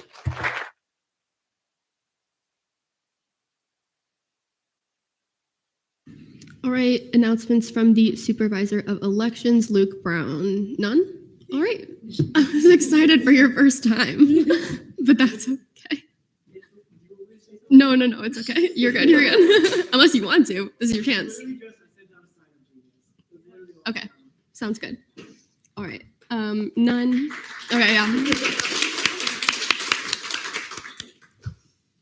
All right. Announcements from the Activity and Service Fee Committee Chair, none. Announcements from the Scholarship Committee Chair, none. Caucus reports, APIA Chair Lim. Hi, Senate. Last Friday, I met with Dining Services to talk about expanding APIA RSO catering and some concerns. The meeting went well. Dining Services wants to collaborate to regain RSO's trust and them being able to accurately represent their culture through food. We will have another meeting with them soon, including other caucus leadership and the DEI coordinator to enhance the catering experience for RSOs. And in our meeting this week, we went through the leftover tea inventory and finalized what else is needed. And me and Chair Alcuda sent in the caucus request form, and more news to come from our tea event. Thanks, everyone. Any questions for Chair Lim? All right, seeing none, Black Caucus Chair Metellus. Hi, everyone. I hope this week has been amazing so far. Black Caucus did not meet this week, but we'll be meeting next Monday. I've emailed all of the Black RSOs to let them know about the opportunity of being an ex officio member of Black Caucus. And I, along with Vice Chair Quartz and Chair Vasquez, met with President Myla Franklin of NPHC to finalize details on the NPHC XSG voter information and registration event. NPHC will be covering the room reservation and food costs, while SG will handle the presentation and marketing of the event. Marketing details have been discussed with Director Balak, and Senator Johnson is currently continuing the initiative to make Juneteenth a UCF holiday, and more details are to come. That's all for me. Thanks, guys. Any questions for Chair Metellus? I did that the first time. Any questions for Chair Metellus? All right, seeing none. Disability Caucus Chair Yurchetta, none. Latin Hispanic Caucus Chair Jimenez Valero. Hi everyone. Last week Trevor Earl and I tabled an HSI event. It was like their takeoff for HSI week. It went well. Oh my god, wait, I have notes. Okay. We found out some details at our meeting last week about Hispanic Heritage Month events. We're basically going to be tabling a lot. Food Truck Fridays starts next week. So if you want to table, please let me know. And also spread the word because there's going to be yummy food on campus. We're currently working on getting resources together for like a link tree type of situation. And we're also going to be tabling Pachanga, which is something that the Diversified Greek Council is going to be doing. So it's going to be September 25th from 6 to 8. If y'all want to come out, there's going to be a DJ, there's going to be presentations, there's going to be food. I'm really exciting. And I'm also going to connect with a lot of like the RSOs there because it's difficult to track them down sometimes. That's it for me this week. Any question? Varela. What time on Fridays is Food Truck Friday? 11 to 3. Richmond. What was the date and time? What was like the day of the week and the time we were trying to get the student government? I'm just gonna put everyone on blast. Do you remember? Oh, girl. We can talk about this later. We don't have to do it right. Lipner. Where on campus will the big event be held? It's going to be at the Memory Mall paver, so like basically in front of the flag. Yeah, it's gonna be good. Vasquez. What's the first restaurant that'll be there? It's called Apps, y'all. I'm gonna send out the menu if you guys want to see it. It's so good. It like, oh my god, I'm so excited. Any further questions? All right, seeing none, LGBTQ plus caucus Chair Benesh. Hey guys, it's basically Friday, so TGIF. I had a meeting with Brian Boyd today regarding my name and honorific change initiative, and it is looking pretty successful. There's functionality on my UCF to change your preferred name. We're just looking to advertise it because it's pretty hidden. And I've been meeting with LGBTQ RSOs such as Color Me Queer. I went to their meeting yesterday. Really, really fun. And Pride Student Association to discuss outreach and concerns. That's all for me. All right, any questions for Chair Benesh? Lipner. Do you have any like infographics or any like information that I can pass on to other people about how to make their preferred name change happen in my UCF? Considering this meeting just happened this morning, no, but I will get that to you as soon as possible. Any other questions? All right, seeing none, Military and Veterans Caucus Chair Collazo. Wow, no. Thank you to everyone who attended the 9/11 ceremony and the 9/11 visual. It meant a lot to me and Director Kepner. The caucus will now be shifting its focus to the Military Appreciation Game on October 12th and National Veterans and Family Month in November. And then tonight we see two proclamations: National Suicide Awareness Month and National Service Dog Month. Any questions for Chair Collazo? All right, seeing none, Arab Ad Hoc Caucus Chair Al-Quda. I do this every time. I'm so sorry. Women's Caucus Chair Lazo. Wow. Hey, so just waiting on approval for some upcoming events. Not so much from us this week. Just waiting on that process. Other than that, just two proclamations from us. They're being remanded tonight, so you're going to be seeing and hearing a lot from me in the coming weeks. And just as a reminder, we're going to be moving to bi-weekly meetings from this point on. So that means that our next meeting is going to be on the 26th. And to clarify, we want to encourage like in-person or in the office collaboration. So all Women's Caucus meetings are going to be in person. They're not hybrid at the moment. So just wanted to clarify that. Richmond. A lot of questions for me. I'm sorry. For your proclamation, it says breast cancer awareness in March. Is that what you mean? Because I thought it was in October. I gotta change that. Yeah, you do. No, I won't. Okay, let's go back in. All right. Any other questions for Chair Lazo? All right, seeing none. I don't think I've gotten through any of the announcements from any of the committees or caucuses without like skipping one every time. I always skip one of you guys. Sorry. All right. Now Arab Ad Hoc Caucus Chair Al-Quda. Hello, Senate. We didn't meet last week, but we will be discussing personal initiatives and creating a concern form for Arab students tomorrow at our regularly scheduled meeting. We also will be discussing future events and proclamations. As Chair Lim mentioned, the APIA and Arab Caucus are finalizing plans to host our upcoming tea event, which I'm super excited about. More to come soon in the coming weeks. Thank you. Any questions for Chair Al-Quda Varela? What are their plans to circulate your concern form? Could you repeat that? Sorry. Yeah, sorry. What are the plans to circulate your concern form? Yeah, so kind of similar to SBA, like during tabling events, like having QR codes out with the concern form on it, and also updating the SG website with it, and maybe also an Instagram post, but very much still in the works. I just came up with that idea, like me and Vice Chair Hall actually just came up with that idea like a day ago, so we're still working on it. Any further questions? All right, seeing non-sustainability Ad Hoc Caucus Chair DeCara. We did not meet this week because we met last week, but all of our emails have been sent out, so we're kind of just waiting to start those meetings. That's it. Any questions for Chair DeCara? All right, seeing none, Intercampus and Transfer Ad Hoc Caucus Chair Varela. Hey y'all. We have our bi-weekly meeting tomorrow. And over the last week when we've been off, because we're off last week, I've been working on reaching out to FYE about having SG presence or programming at transfer orientations. I'm sure the rest of our members have been hard at work on their initiatives. And then ICTC will be doing a presentation in front of Transfer Nights on September 16th at 6 p.m., which is next Monday. So excited for that. Any questions for Chair Varela? All right, seeing none, announcements from the Senate President. All right, hi everyone. Not a lot from me. I didn't write this in, but thank you guys. Also, I think you guys were active listeners during all of the open forum. I was really not surprised, but it was warm seeing everyone was very engaged looking at the speakers. So thank you for that. Just wanted to put that out there, but for my actual announcements, SGLCers are incoming, interviews are wrapped up. So anyone in the office, just be mindful. It is a professional environment.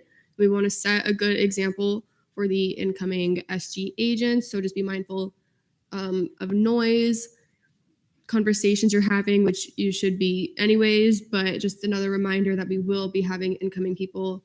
So just be mindful of your conversations, be professional, all of these things that would matter for them. All right. Headshots next week. Anna touched on this. Still don't have the final details, but I will definitely get them to you next week or so. But yeah, we will doing headshots next week sometime at Senate. I'll send you guys the details because we don't have them yet. But yeah, you will get Teams messages from me, what to wear, time and place, where to be, things like that. But just so you guys know. And all right, last, thanks to everyone who came out to the 9/11 ceremony and vigil. Both were really important things. Congrats to Chair Collazo for a wonderful event on that. It was really great to see the SG agents who came out, the people who came out to the ceremony. So thank you to everyone who showed up. Are there any questions for myself? All right, seeing none, internal legislative assistant report, Ayala Alcuda.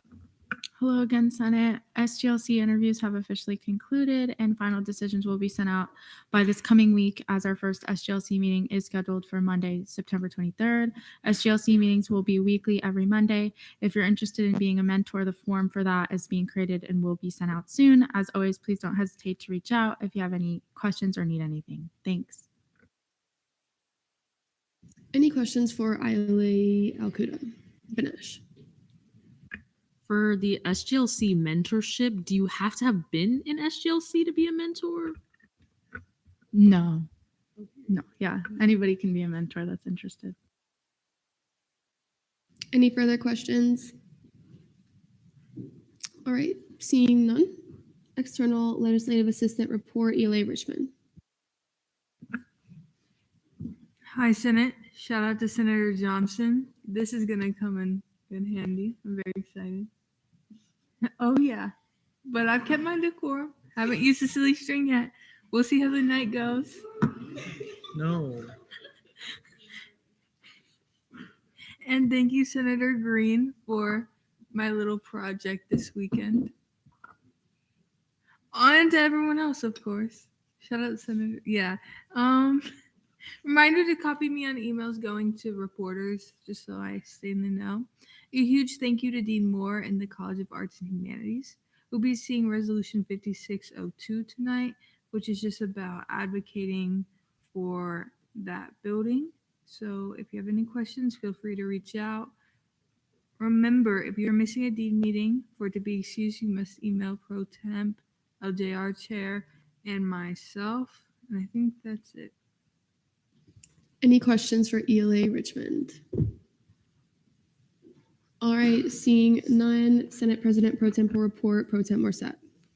Hello, everyone. I've created the skeleton of the new Senate orientation PowerPoint and send to LJR leadership so they can go over it, make sure I put all the information needed to make sure all new senators remain in compliance. Also, if you are a new senator or will be a new senator, you should have received an email or will receive an email about your availability for new senate orientation, so be sure to fill that out, and I'll be reaching out soon. Me and Speaker Pullman also have a meeting with Rosen Life next Wednesday, so information about tabling, any way we can get interactive with them and their campus, and anything that is relevant to you, any committees or caucuses will also be relayed then. And also for fiscal and ethical training for new senators, be sure to do that. I believe the link is still pinned in the Senate chat, but also if you are a senator that was elected or appointed back in May, you do need to do the new fiscal training for 24-25 as well. So I'll be doing kind of, I forgot what the word is for that, but oversight of that, and I'll be asking like Fong for all of the sheets on that and whether you've completed it or not. From today, you have 10 academic days, so that'll be, I think, the Monday after next week. But I'll be reaching out in an email for everybody that hasn't completed it, so you just have it in written writing. From there, if you haven't done it in 10 academic days, you'll be held in non-compliance. And then from there, you have 5 business days to do it from the non-compliance issued. But if you have any questions about that, just reach out to me. Other than that, that should be all for me. Courts. We don't have access to to either of the trainings? To what you put in the LJR agenda yesterday, the Canva one. Okay. All right. Any further questions for Pro Temp Morissette? Ganesh. So if we were appointed in like at the end of spring, we have to do the ethics and fiscal training. Hopefully for ethics, you already did it. I think that rolls over into like the whole, all of the session, all of the like semesters. For fiscal, since we start a new fiscal year in July, you have to do the new one for 24-25, unless you already did it already. If not. Any further questions? All right, seeing none. Deputy Pro Tempore of Legislative Affairs report, none. Deputy Pro Tempore of Senate Relations report, DSR Lazo. Hey guys, please be on the lookout for emails being sent from me today and tomorrow surrounding emails that need to be sent to your RSOs. That's going to be mostly about voter registration and some information about how to vote on campus, as well as any other questions that need to be answered. Make sure to CC Chair Vasquez and myself on those emails, just so that we know they're being sent out and we have that accountability. And also to our new senators, please reach out to me if you want to like set up a one-on-one for anything, whether it's like any Senate, SGA as a whole questions, or if you just want to like have a chat. I'm also attaching an RSO allocation form for new senators to fill out. It basically asks what type of like legislative work you're more interested in. So if you want to do more fiscal stuff, I'll probably assign you to an RSO that we know usually asks for a lot of funding. Or if it's more advocacy, we will match you with RSOs that have a more advocacy like focus. As well as if you have any RSOs you are like interested in or that you're part of, you can request those specifically. And that also goes for any new senators that want to add 1 or 2 new ones. We do have a couple spots open just because of like changing turnover. So if you are interested in adding more allocations, you can go ahead and resubmit that form. I attached it there. Thank you, whoever cleaned up that hyperlink. And that's all from me. Any questions for DSR Lazo? All right, seeing none. Old business, none. Fiscal committee reports, CRT chair, Adam Carrigal. Hey guys, so in committee this week, we approved allocation 56, 137, 138, 139, 141, 142, 143, 145, 146, 147, 148, 149, 150, 151, 154, 155, 156, 157, 158, 160, and 162. The PPI 56, 144, 153, and we approved, and 153 and 163, we approved fiscal bill 5615 and 5620.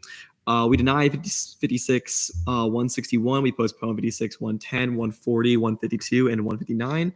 And we amended 56, 047 to $100 total approved, and 56, 068 to $0 total approved. Any questions for Chair Carrigal? Seeing none. FAO Committee, Vice Chair Kaufman. We had an outstanding meeting last Friday. We approved allocations 56, 35, 26, 37, 39, 40, and 41. We postponed allocations 56, 42, and 43, and we postponed Bill 5619 indefinitely. Any questions for Vice Chair Kaufman? All right, seeing none, ORS Committee Chair Rose. In today's meeting, we reviewed 2 VPF forms, postponed both of them, and we also had some discussion about changes to ORS procedure. Any questions for Chair Rose? Seeing none, fiscal legislation, notice of legislation on first reading. Fiscal Bill 5621, funding for Knights Racing Baja SAE to create an off-road vehicle for the Baja SAE competition season 2025 at Marana, Arizona on May 1st, 2024. D-Leg Butler, I hereby remand to FAO. Fiscal Bill 5622, funding for 52 members of American Society of Civil Engineers to travel to the 2025 ASCE Southeast Student Symposium in Athens, Georgia from March 6, 2025. D-Leg Butler, I hereby remand to CRT. Fiscal Bill 5623, funding for Formula Student to create a Formula-style vehicle at the Formula SCE Michigan in Brooklyn, Michigan on May 12, 2025. D-Leg Butler, I hereby remand to FAO. Notice of legislation on third reading, none. Notice of legislation on second reading.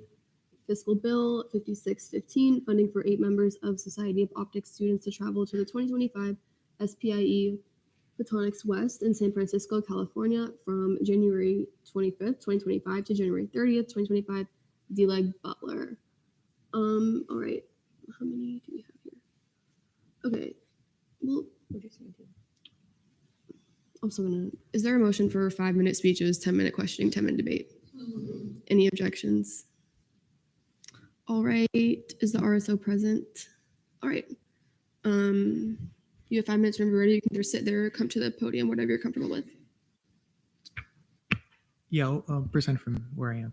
So good evening, everyone. My name is Chris Kosan. I'm currently serving as the president of the Society of Optics Students, and here I'll be presenting my funding request for CRT Bill 5615, which, as you mentioned, is travel to the 2025 SPIE Photonics West Conference. Just to introduce our club, I present our mission statement here, which is to uphold the principles of academic excellence, peer mentoring, leadership, and entrepreneurship to make an impact in the discipline of optics and photonics. So not only are we a club that's academically aligned with our college's program of study, but we also seek to provide professional development and social networking opportunities for our student members. The thing that's really interesting about SPIE Photonics West is that it's one of the largest conferences for our technical community. So I have some statistics listed here, but there's more than 24,000 technical professionals, 1,500 exhibitors, and 5,000 technical presentations. So given all of this activity, there's many opportunities for our student members to take advantage, and is also quite aligned with our mission statement. Here's some of the logistics.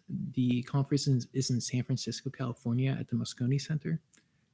Regarding travel, we want to travel from Orlando International Airport to San Francisco International Airport for these travel dates presented here. The lodging is the Hyatt Place.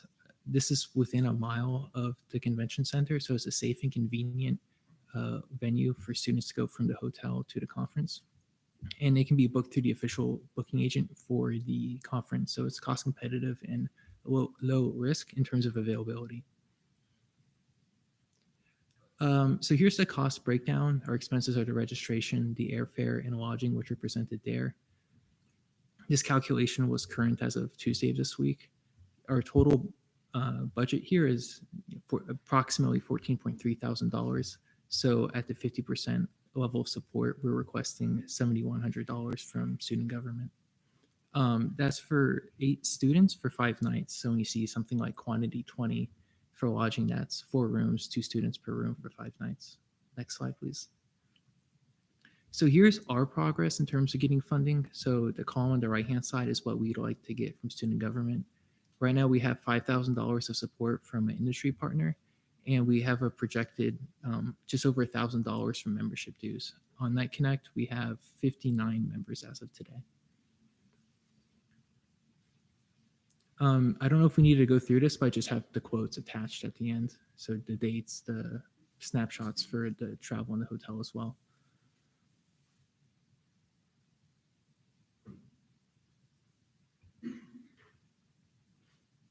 So if you have any questions, I'd be happy to do so. All right, Lipner. Yeah, I did notice on your quotes for the lodging that it was before taxes and fees included. Was this total up downgraded, or like did it go down to make it reflect what we have here in the bill? I'm sorry, I'm afraid I don't quite understand the question. You're If you saying could go- taxes included or not? If you could go back to where the lodging price was mentioned there, it says 244 plus taxes and fees on the right, and then on the bill we have 234.78 per night.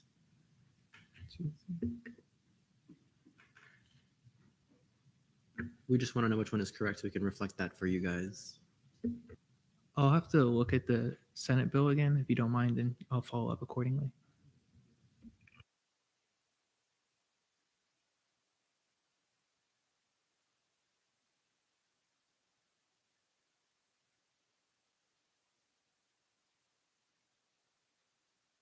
Go ahead, yeah. Just as a follow-up to his question, so our college has its own travel department.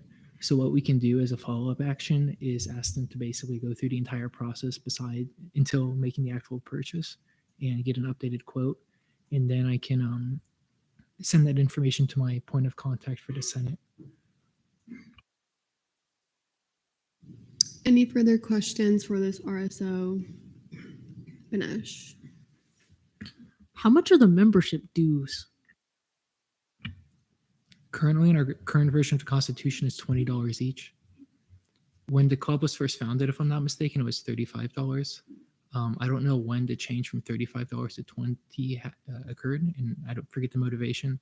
I think but yeah, currently it's 20, and I think our membership's at a record high, so that's good. Any further questions for the RSO, Gumrav? So how are these 8 students chosen to go on this trip? The main priority is GPA. We don't want to, if students are struggling in their classes, we don't want to distract them or burden them by having them travel for an entire week. It's the SPIE Photonics West Conference. SPIE is a professional community. So if they're a member of this community, that is favorable because it reduces registration rate. For a non-member student, it's $1,200 for registration, and what we requested is the $590. That $590 is if you're a student member. We also ask students to provide a motivation letter and a resume, and there's the option to attach letters of recommendation. For example, if they did undergraduate research or were involved in some other way of at UCF. Any further questions for this RSO, Ravi? Who's selecting them? Who selected them? I'll make a provisional selection, and I'll consult the faculty advisor. And I also have the opportunity to consult with the dean of the college as well. Thank you.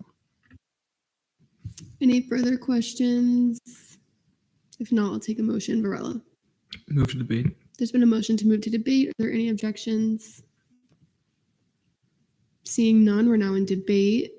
I'll do Banesh and then Shin. Oh my God, excuse me.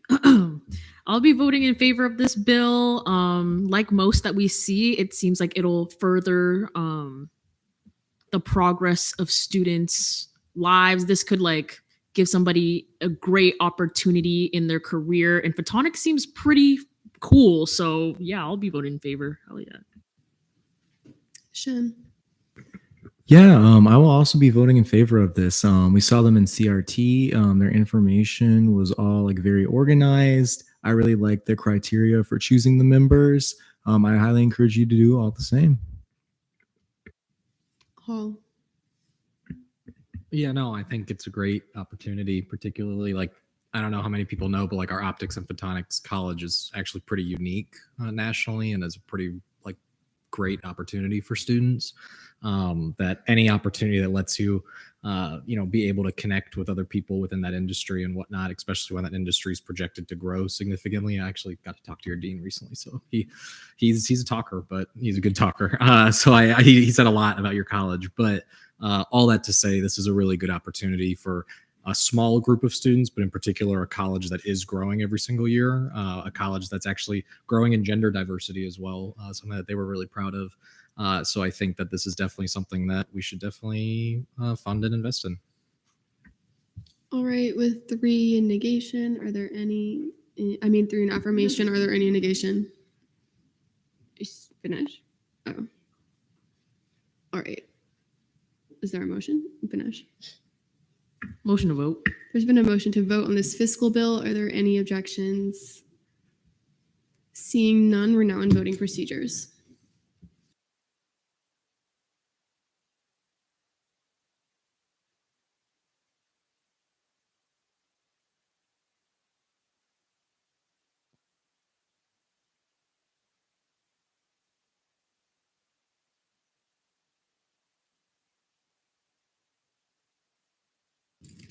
All right, with a vote count of 31 to 1, fiscal bill 5615 passes on second reading.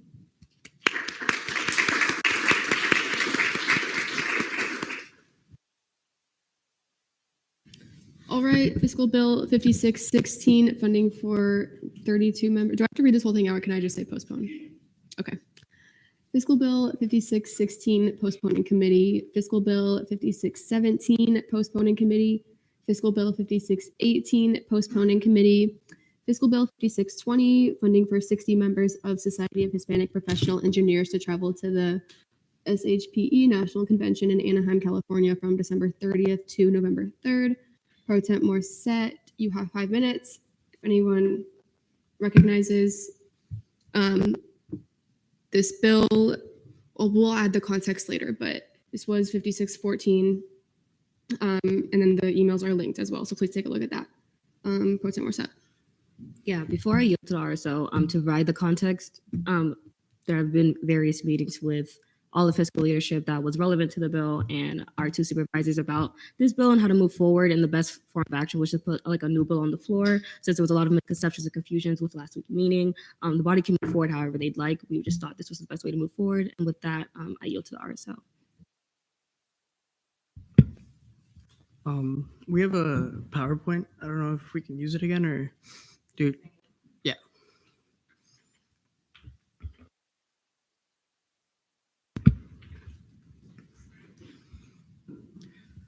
So if you weren't here last last week, we are the Society of Hispanic Professional Engineers. What we are asking for funding is for our national convention that happens annually, and this year it will be in Anaheim, California. So what do members who are attending conference, what do they do while at conference? This conference is for professional development, networking opportunities, career fair, and career resources.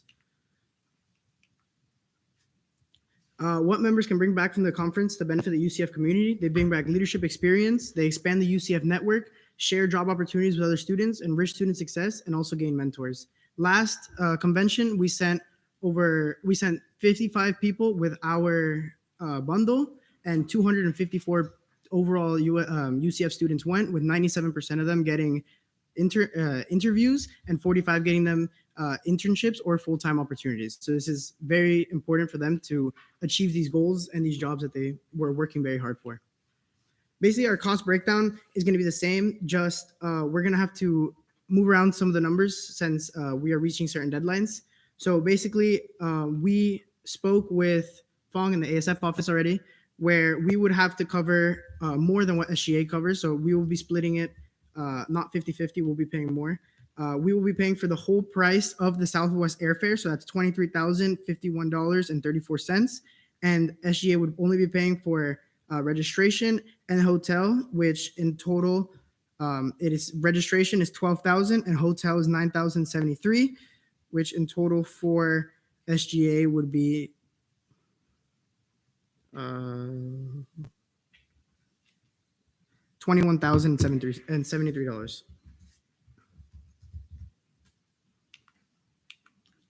This is our registration invoice, $12,000 for 60 members.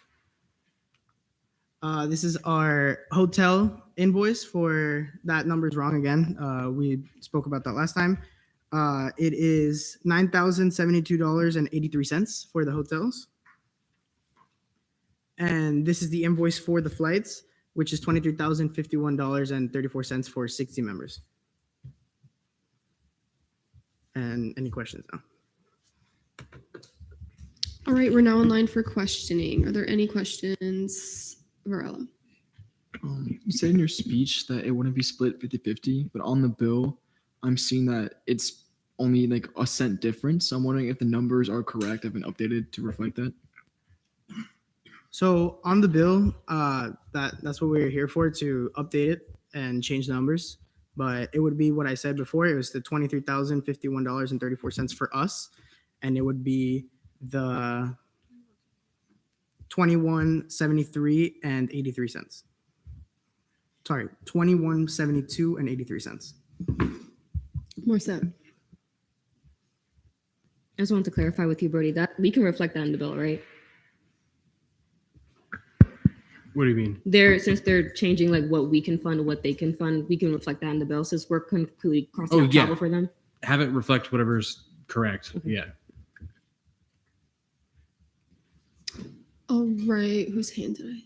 Richmond. Can you just repeat that one more time so I put it accurately in the bill? The amount that both of us are going to be paying, like Yeah, both. okay. So for the airline, it is $23,051 and 34 cents. That's what we're paying. Wait. And okay, sorry. So here I can. It's up on there. That's the number that we're paying. Okay. And then SG would be paying $21,072.83. Wanjin. Present and voting. Senator Wanjin, present and voting, so noted at 8:54 p.m. Vinesh. I don't know if this is invasive to ask, and I know you guys talked about this last meeting, but how are you planning on paying your part? So currently we have enough already saved up in our student account, in our RSO's account, but we get this mostly by membership fees, sponsorships with companies, and also just fundraising that we do by our RSO. Sorry, I just wanted to ask a follow-up question. I know you guys have a lot of members, but like how much are your membership fees and what companies are like sponsoring you guys? So our membership fees are $25 per person, and It's $25 per person, and if they wish to be a part of National, it's also $10. So it's $35 a year. As our sponsors, right now we have around 6, if I'm not mistaken. We have Blue Origin, Next Era Energy. We are partnered, not sponsored, but we are partnered with NASA. We also have NVIDIA, Bloomberg, who else? Disney, Adobe. Sorry, there's a lot. Adobe. I believe that is some of the bigger ones that we have at the moment. Thank you. Lipner. I'm not worried about y'all finding these 60 members, but do you guys have a tentative list of who's going, and are you guys going to be making a list of backups in case they can't go? yeah, so basically our process, since last meeting, we have expedited it by a week. So by the 24th, let me give you the exact date. By the 22nd, everyone will be chosen, the original 60. 23rd, they have to pay. And the 24th, all the supplements will come in and fill in those slots if anyone did not pay the 23rd. But we have no problem of getting those 60 people. Much appreciated. Thank you. Varela. Obviously, we all remember there was timeline issues last week. Is everyone in like the process, like the timeline, like Frame, the RSO, Bryce, like aware that they need to get it done really fast? Yeah, they're still very much aware. Frame's aware. Bryce is aware. We also have the email from Fong, so his office is aware that once they receive the bill too, to get it ready. Any further questions, Wanjin? This might have already been covered, but since I just got here, are we taking off the deposit they already made from the bill since it wouldn't be an eligible cost? Since they're fully covering travel now from the conversation with Fong, we wouldn't have to take it off because it was a part of their travel. So only eligible costs can go on the bill. So we can't even count it towards their half. So do we need to still take that $2,000 out of their half? Sorry, say that again. Like as defined eligible costs, it can't be an eligible cost if they already paid for it because that's something we can't fund, and we can only put eligible costs, aka things we can fund, on the bill. So should we not remove it so that the bill is properly has everything on it, and that should be removed from their half as well? Yeah, I'll make the changes. All right. Any further questions for the RSO? Yeah, okay. I have a question. So does that basically mean that the 2,900 wouldn't be included in the overall cost? Yeah, it wouldn't be including the overall. It would bring down the overall, but it also would just be deducted from your portion since you already paid that from your travel cost. Oh, okay. So we're still getting the 21,072 from SJ? The whole number would theoretically go down because that was subtracted from the whole number. So then it will still be the same split, but the whole number will go down, if that makes sense. Okay, thank you. All right. And Chair Larson. President voting.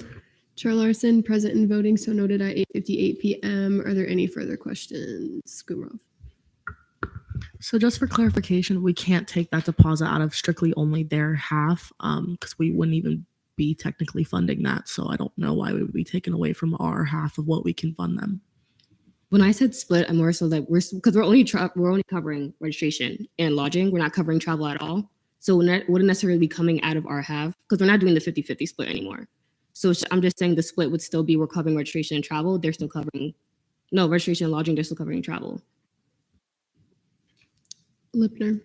Assuming the 2,900 gets taken out, the total contributions for both halves would not be equal. So the cost that we'll be giving them will go down a little bit, I believe. Feel free to check my math on that. Say that again. Sorry. I'm 99% sure that because the difference between our contributions is larger than $2,900, we're going to have to do some kind of fixing of the math to make the contributions 50-50.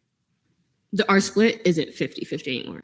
So the numbers will vary. Yeah, but because we're taking out the deposit from the total costs, the numbers are no longer going to be like falling within that 50-50 range, I think. Let me do the math and I'll get back to you. Gertie, help. Yeah. So to be clear, what Jordan's saying is that if you take out the 2,900 from their portion, their portion becomes less than Senate's, and that's not allowed. So Senate's has to come down to match that because it can be 50% or less, but it can't be more than. So yes, if you take that out, you will be having to give them less funds than you would have.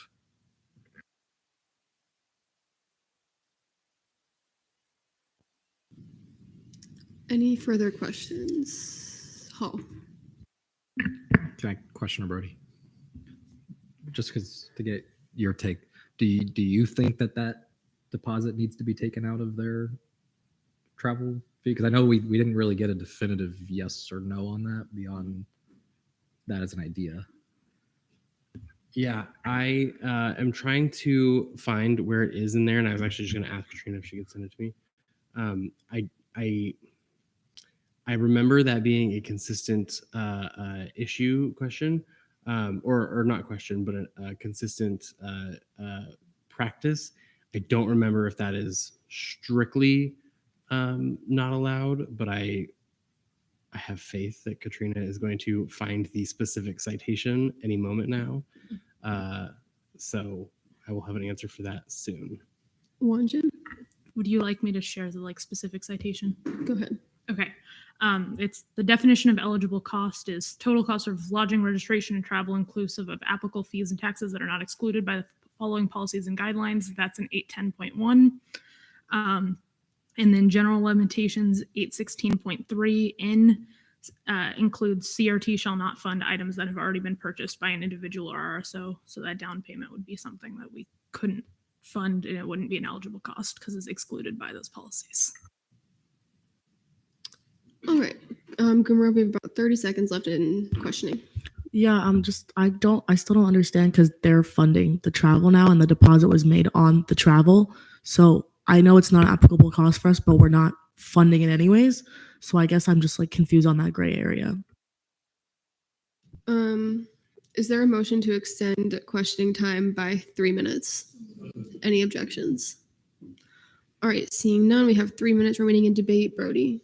So just to clear that up a little bit, yeah, nothing that's in the bill, regardless of whose half it is in, can be funds that aren't eligible for you to spend on, because years ago there was a history of RSOs and senators that were helping them would fill up the bill with a bunch of costs that couldn't be funded, like taxis and food and all this other stuff, saying, well, that's part of the trip. We know you can't fund it, but as a way to get more of the trip funded, right? It was called bill inflation. It was a big problem. This was mostly before my time, but that's what happened. So they put it in, they set it up that way. So everything that's listed in the bill has to be something that could be funded, even if you are not specifically funding that. All right, Lipner.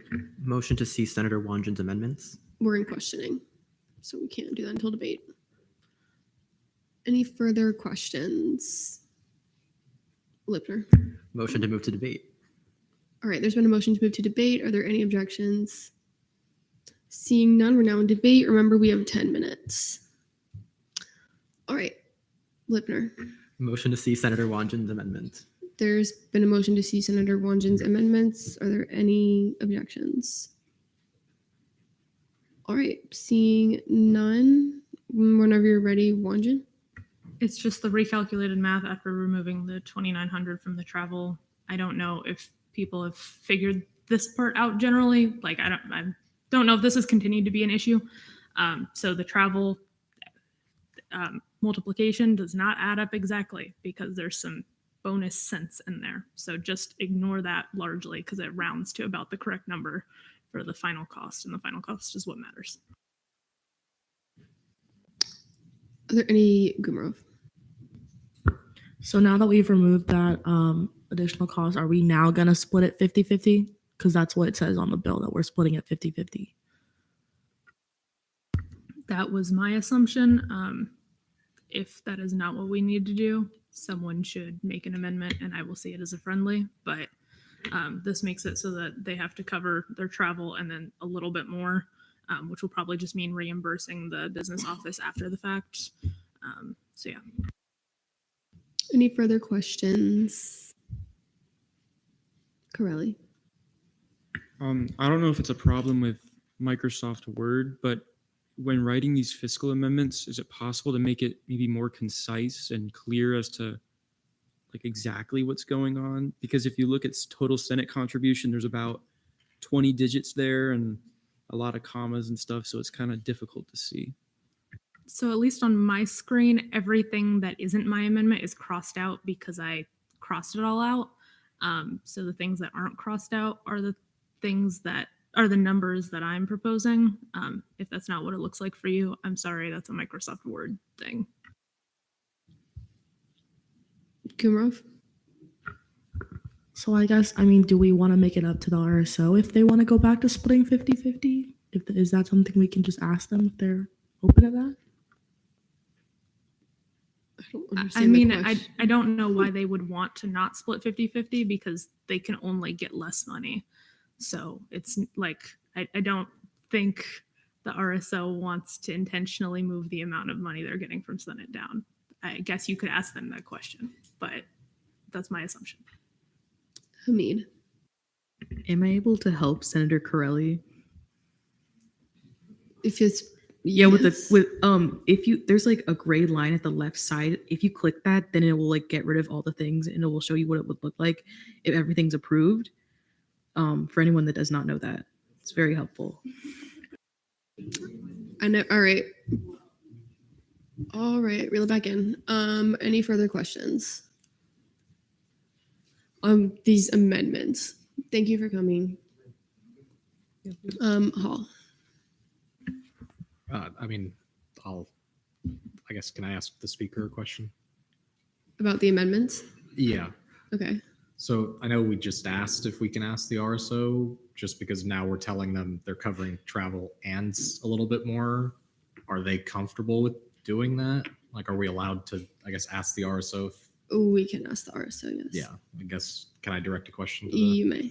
Okay. Are you comfortable with the current amendment that would split it 50-50, but what sounds like you would be covering a little bit more than just the travel expense?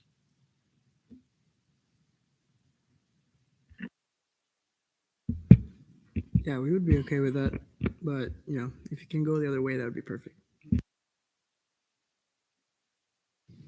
Any further questions? Green, sorry. I'm sorry, just for clarification, the amount of money taken out of how the bill was originally written, what was that for? Like, what was the money that we took out for? So that was the deposit that they've already paid because costs that they've already paid for can't go on the bill. So the $2,900 deposit is what I took out. All right, thank you. Any further questions about the amendments? If not, I'll take a motion. Varela. Move to debate. There's been a motion to move to debate. Are there any objections? Seeing none, we're now in debate on these amendments. Lipner. I mean, yeah, this all makes sense, and we'll avoid any kind of ORS sanctions from them, and we'll get this RSO the most money possible. So I'm in favor. Benesh. Move to vote. There's been a motion to vote on these amendments. Are there any objections? Seeing none, we're now in voting procedures.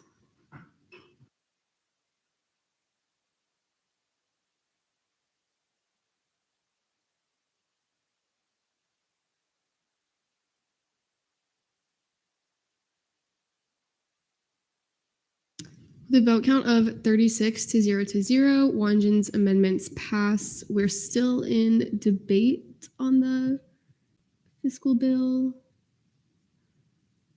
Anyone else wishing to speak in debate? Varela. May I retain? Not yet. Real okay. Yeah, I'll be voting in favor of this bill. We kind of went through a whole thing last week with the timeline, but the pro temp's office and the speaker have worked really hard to kind of clarify all that. We had that Fong email on the agenda that shows that it's perfectly okay as long as we're all on our Zoom, and I trust that everyone's gonna be on their Zoom. So yeah, with that, I'll be happily voting in favor of this bill. Johnson. May I retain? You may. Cool. So first off, lovely to see the RSO's faces. So sorry that you guys are coming back asking for the same funding. But just as last week, I will be voting in favor. This was such a learning trial path for all of us. So I'm all glad that we feel more confident in like fiscal bills and stuff like that. I learned lots of stuff. Katrina's great. And I'm really happy that the Pro Temp's office and Shane and Allison or the Senate president, basically went to bat for this RSO to help them get their money. So I'll be voting in favor, and I hope everyone does the same. And I hope to hear you guys get some jobs and some internships. And if I need some help, I will be contacting you guys. Okay, bye. Mood vote. There's been a motion to vote on fiscal bill 5620. Are there any objections? Seeing none, we're now in voting procedures.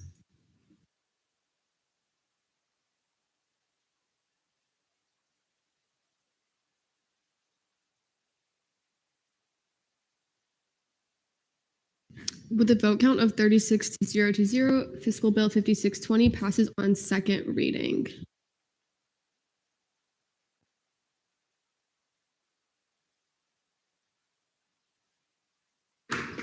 All right, is there a motion to see fiscal bill 5620 on third reading?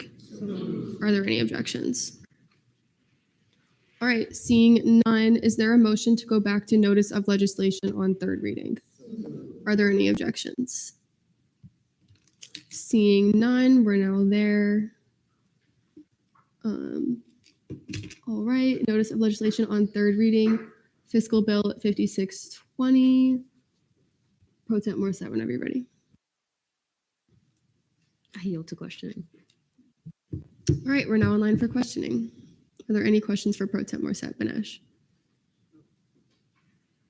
All right, Paul. Before we move on, I just want to ask, is there anything else that needs to get updated before we pass this on third reading? I'm looking at fiscal. Is there anything else?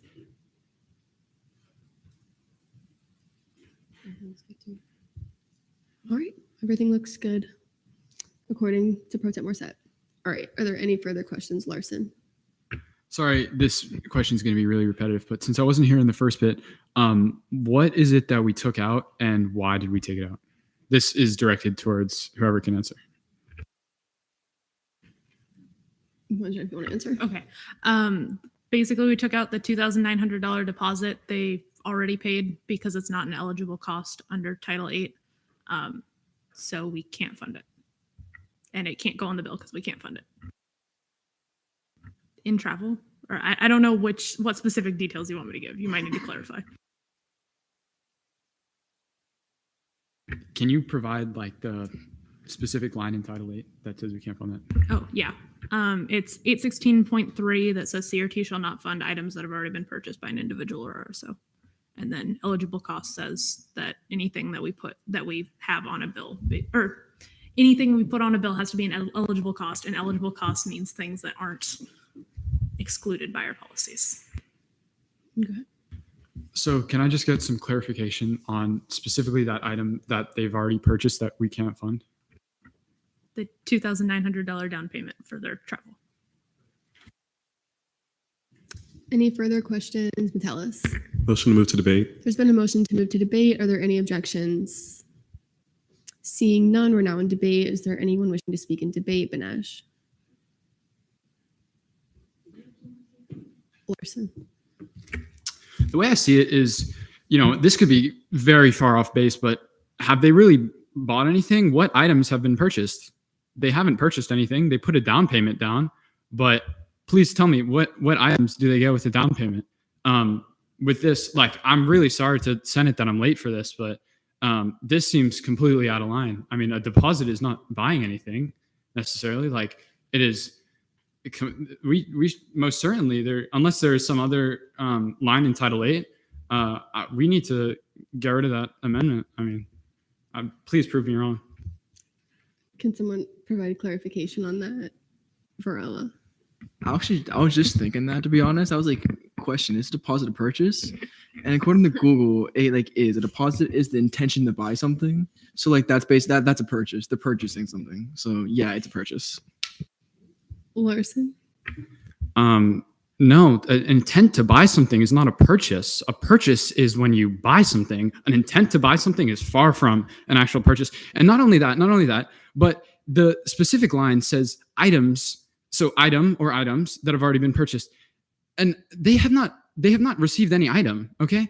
It's very unfortunate, but Title VIII clearly has a hole there where, an item, a deposit is not an item. Okay. An item should be something, tangible. A deposit is just a bit of money in a thing. I mean, really, it's just a slip of paper. A deposit is the intent to buy something in the future. So in the future, if we can't fund something that has already been paid now, okay, they are buying it in the future. That is the whole point of a deposit. So I see absolutely no reason why a deposit should not be able to, be put on that bill. Wanjin? I'm mostly just going to give historical context that this line was specifically put in to block that because we had a bunch of arguments about it in the 54th session.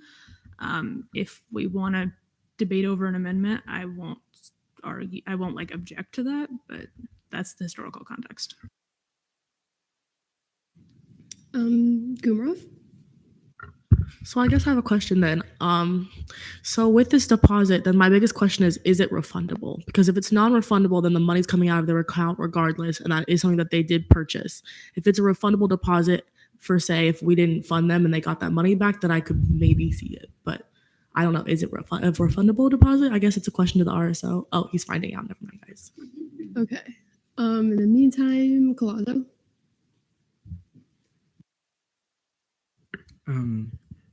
Yeah, that was my same question. My question is where's the item of said purchase if something was purchased? I'm just wondering. Banesh? I'm a little bit confused. Are we in debate or questioning? We're in debate, but there's still some confusion. I see. Hamid? Can I direct a question to the CRT chair? You may. So, what's your opinion, Adam? since you're a fiscal chair and this went through your committee, what is your opinion on this concept? If you give me like a minute or two to look at the specific line of Title 8, then I can give you my opinion, but I don't have the legislative like wording in front of me. All right. We're still in debate. Henry. I'm not really leaning one way or the other on whether we should consider this a purchase.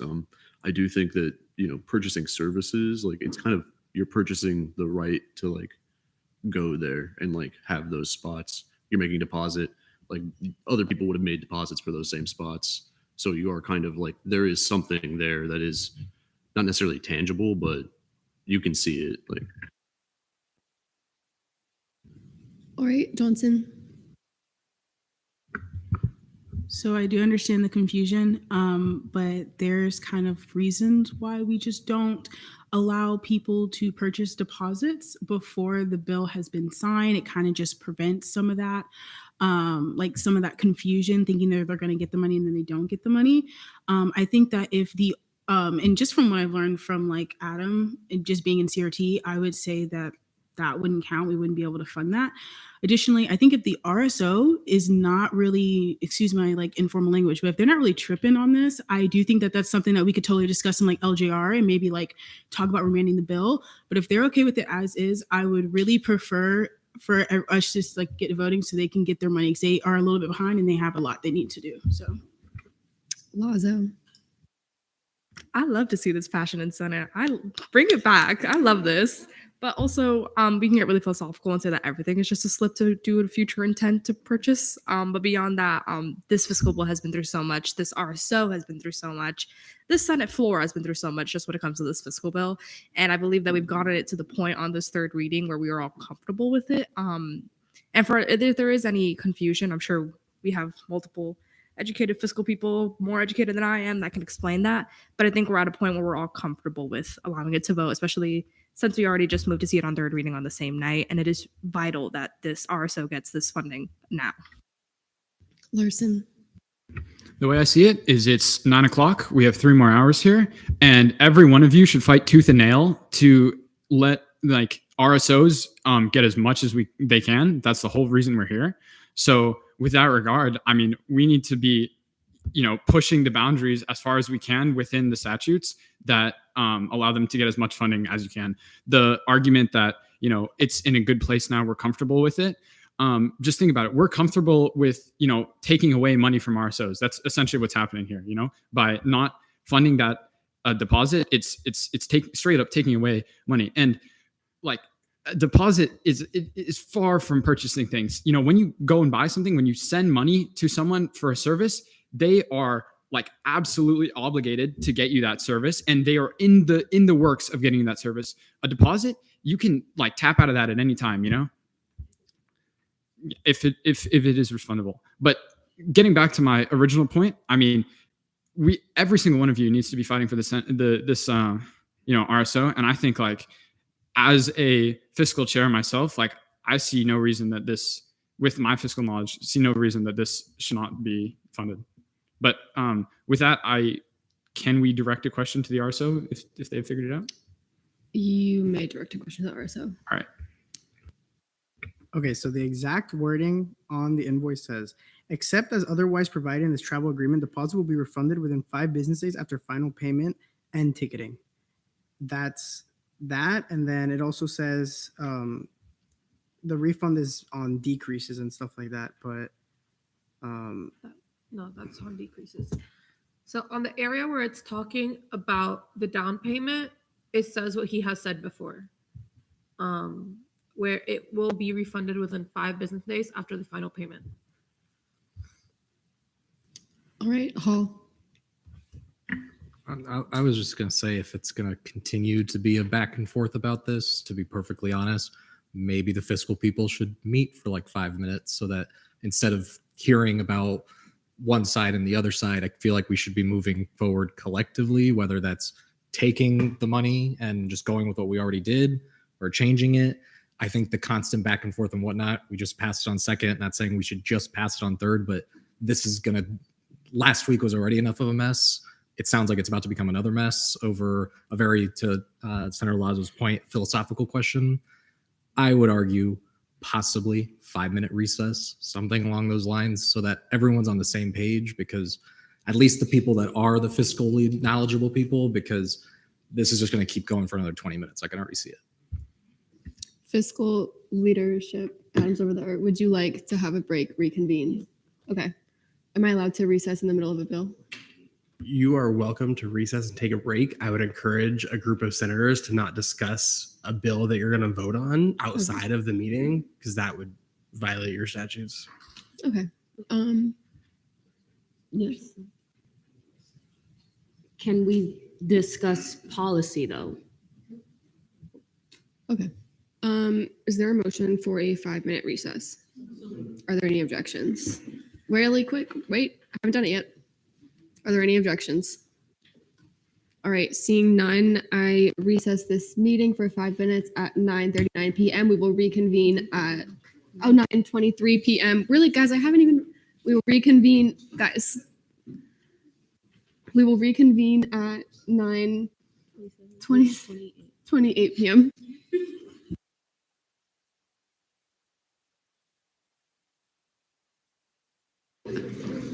You can talk about policy, you cannot talk about the bill or how you're going to vote.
Don't get me.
All right. I reconvene this meeting at 9:31 p.m. All right, we are still in debate on fiscal bill 5620 on third reading. I'm going to give the floor to Pro Tem Morissette really quick after the fiscal discussion. Yeah. Okay, so everybody that was a part of the discussion, you can tell me if I was wrong, but the consensus is basically that their bill, after reading the whole documentation with their travel, is that the down payment that they had isn't necessarily part of their total. Their 23,000 will still be their total. Their down payment is not including that. They're going to get their down payment back. So we have to revert the numbers back to what it was originally was before taking out the 2,900. Hopefully that made sense. All right. Is there anyone wishing to speak in debate? Wanjin. Can Brody pull the presentation back up so I can make sure I have the right numbers in my amendments? All right. While that's happening, Hamid. Whenever you're ready, Adam, motion to see Chair Karen Gold's amendments.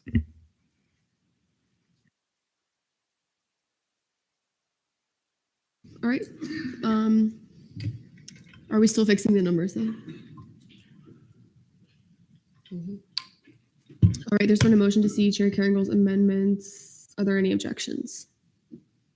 Seeing none, whenever you're ready, Karen Gold. We're still waiting on, so we'll just sit tight for a second.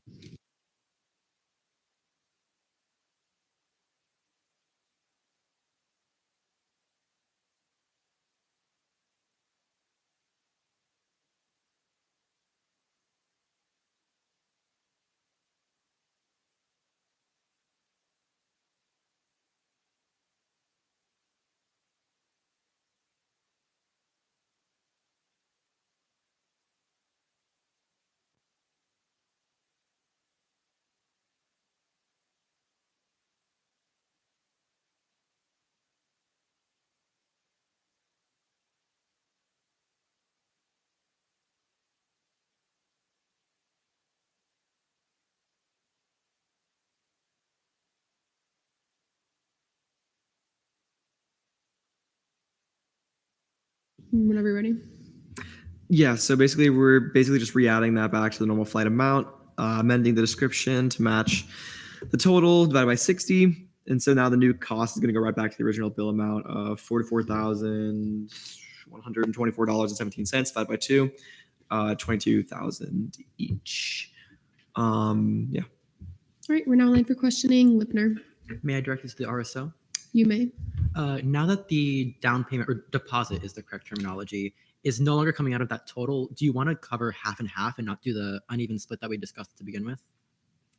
The problem with that would be on the invoice it says that we can't pay with multiple credit cards or multiple accounts. So yeah, unfortunately we're gonna have to go back to the split that I said earlier, which is like you guys only pay for lodging and registration and we pay for airfare, because if not, it's not gonna work out correctly. Gotcha. Thank you. Any further questions, Brody?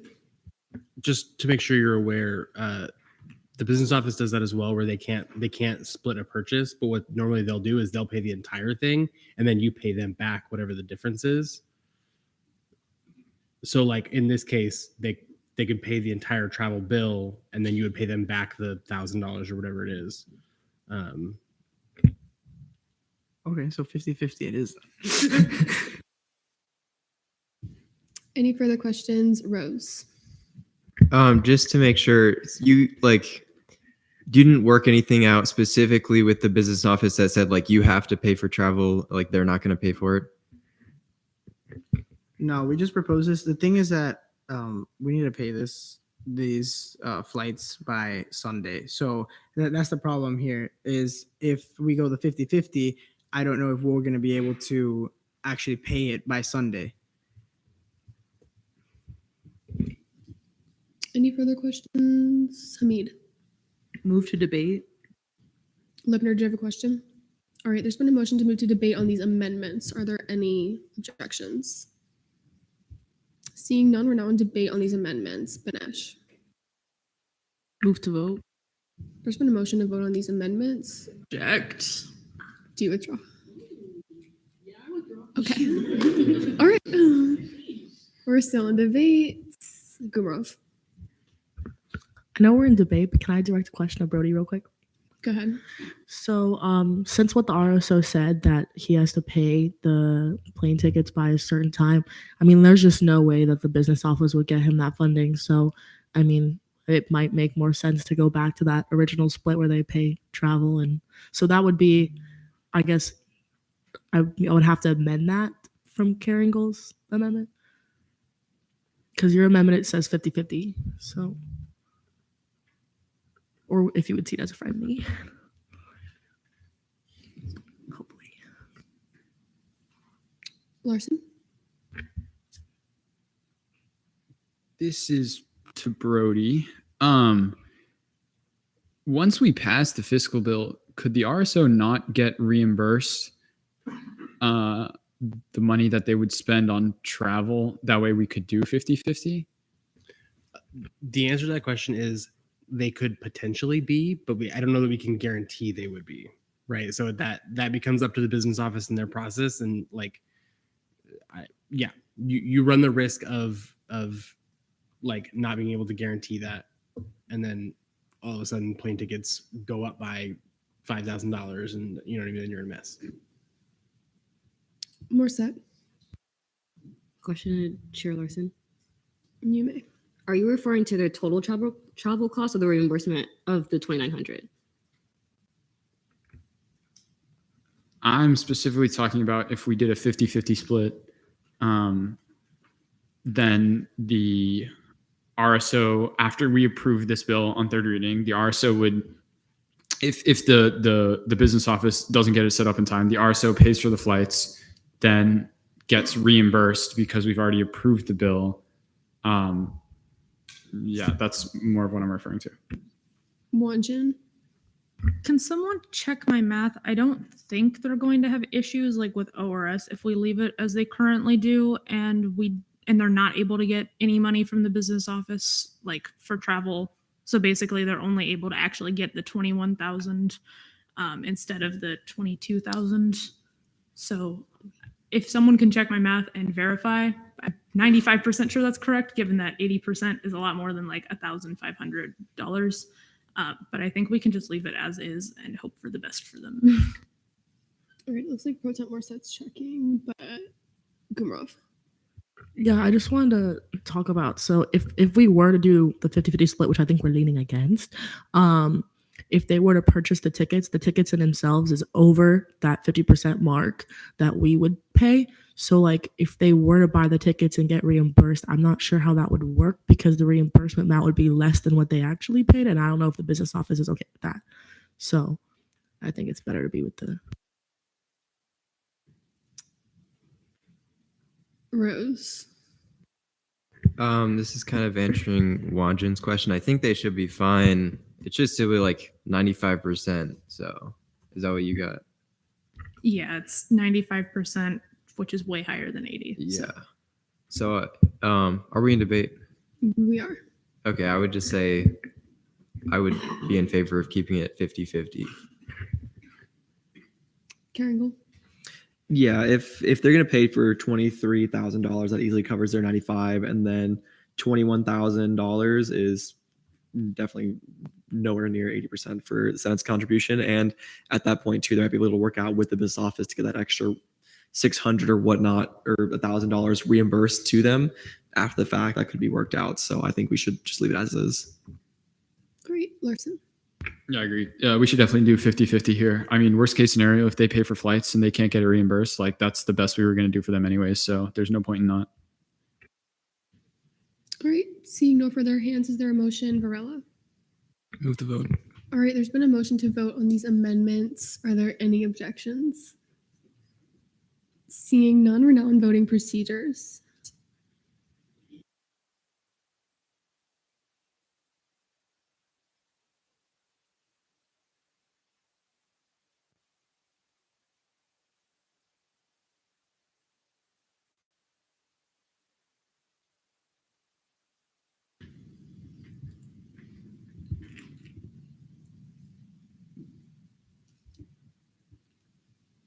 All right, with the vote count of 35 to 0 to 2, Fiscal Bill 5620 passes on third reading.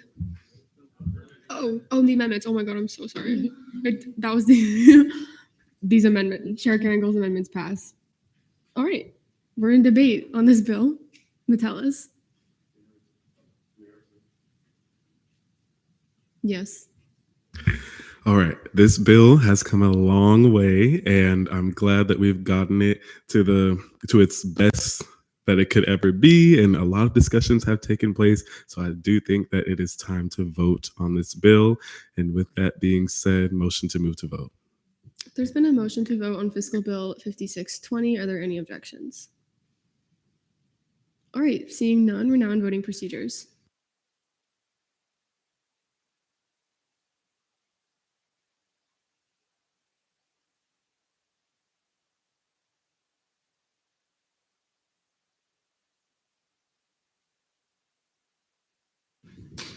All right, with the vote count of 36 to 0 to 0, Fiscal Bill 5620 passes on third reading.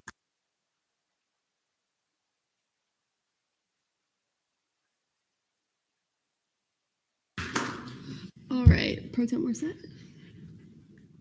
I'm actually not sure if we were supposed to do this before it passed or after, but motion to suspend Appendix A for Fiscal Bill 5620. There's been a motion. There's been a motion to suspend Appendix A for Fiscal Bill 5620. Are there any objections? Seeing none, Appendix A is suspended. All right. Well, thank you guys for being here. Thank you for bearing with us as we figure that out. Have a good night and enjoy your trip.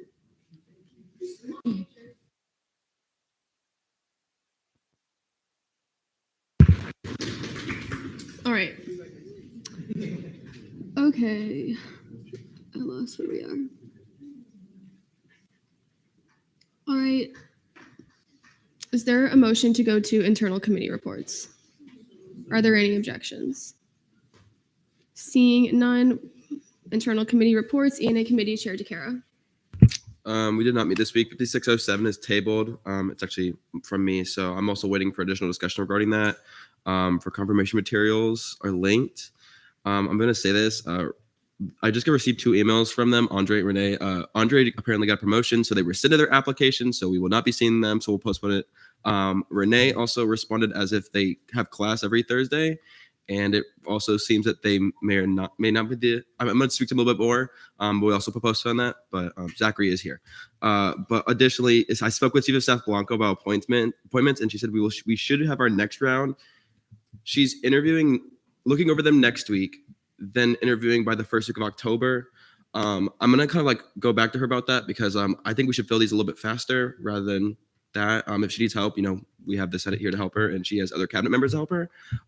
So I definitely feel like we could fill these colleges as if I have the form, and I see that we could definitely fill almost nursing, CCIE, a few graduate seats too. And also Rosen, because there was like 3 other people. So yeah, I will definitely be looking to that to get this sped up. Any questions for Chair DeCaro? All right, seeing none, GAP Committee Chair Vasquez.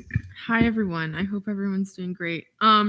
Today GAP indulged me and we did a fun little activity today where we tested our knowledge about voting on campus, such as how, when, and where to vote. So I thank you guys for bearing with me for that. And if any of you guys have questions, ask GAP because they're well trained on that.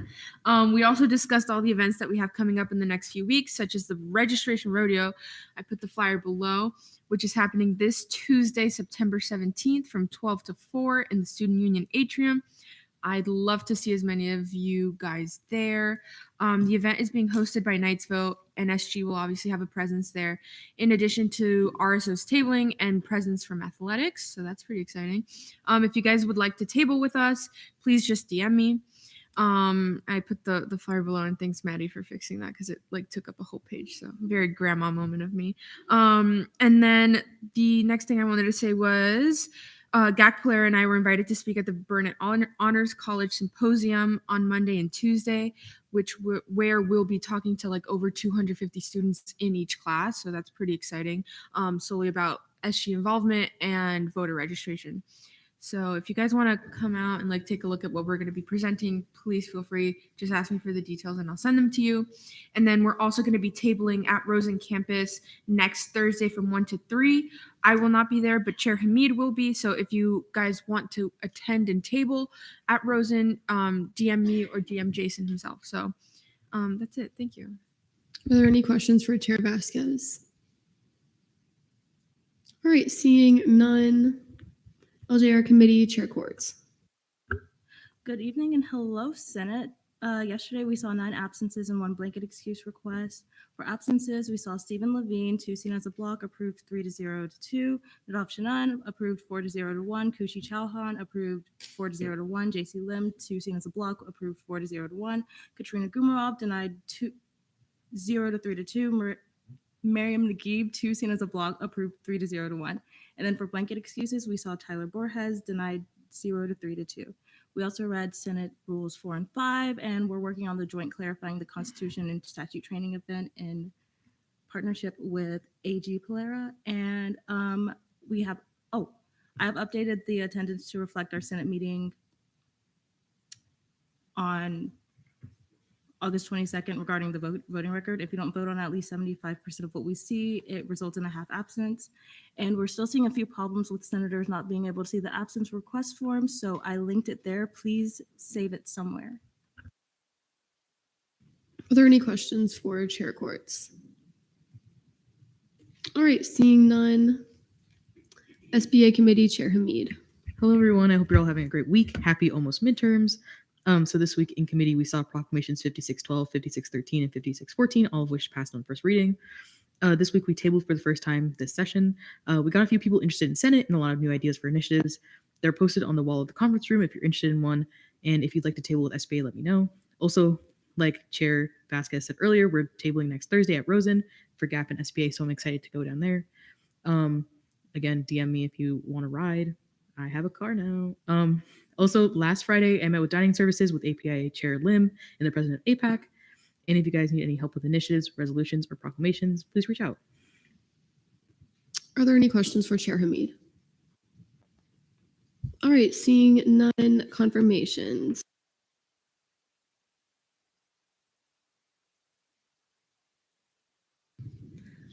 Is Andre Brooks here, Aiden? Motion, like they're not, they rescinded their application. So Oh, okay. was it postponed indefinitely? Motion to postpone indefinitely. There's been a motion to postpone indefinitely Andre Brooks for Rosen College of Hospitality Management, seat number 2. Are there any objections? All right, seeing none, Andre Brooks' confirmation is postponed indefinitely. Is Renee Planger here? Motion to postpone until next week so I can speak to her again. Because just the way the email was worded, it seemed like that she has class every Thursdays, but I just want to make sure that I can confirm that it is that. But yeah, motion to postpone until next week. All right. There's been a motion to postpone Renee Planger for College of Engineering and Computer Science, seat number 8, until the next regularly scheduled meeting. Are there any objections? Seeing none, Renee Planger's confirmation is postponed. Is Zachary here? All right. Where? All right. We have Zachary Gaudio, College of Engineering and Computer Sciences, seat number 9. Is there a motion for 5-minute speeches, 10-minute questioning time debate? Are there any objections? All right. Seeing none.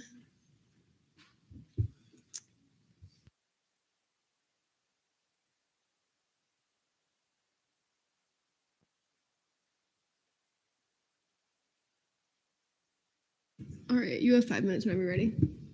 I get to talk about whatever I want right here? How do I like that? Is that working? Okay. Hi, I'm Zach. I know I kind of bumbled a little bit. I'm new to all this. I'm going into my senior year. I'm an aerospace engineering major, and my whole thing is I talk with all the student organizations. I mean, I missed my confirmation last week because I was at the general body meeting for AIAA, the Aerospace Club, and I was presenting my project. That's just what I do. And with the people I talk to, the things that I see, there's so many different people within the college as well as outside it. I'm also the treasurer for the International Relations Club, which is completely unrelated to engineering, but I love them dearly. They're still wonderful. And I believe in pushing for more resources for smaller student organizations, particularly involving transfer of power, because one of the biggest issues I've seen within my college and outside it is when you have elections for the boards and the officers for organizations, the new board that takes over has no idea what they're doing, and the old board doesn't always give clear, concise, or sometimes correct directions on what to do.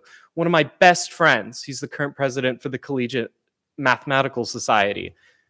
He didn't know that he had to be the one to re-register his organization. So that all got delayed.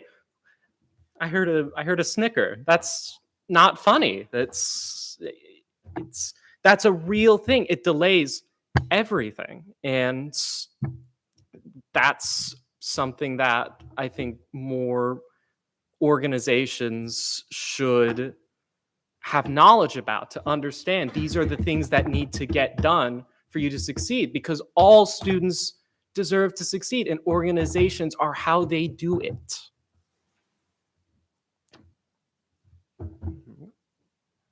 Great. We're now online for questioning. Metellus.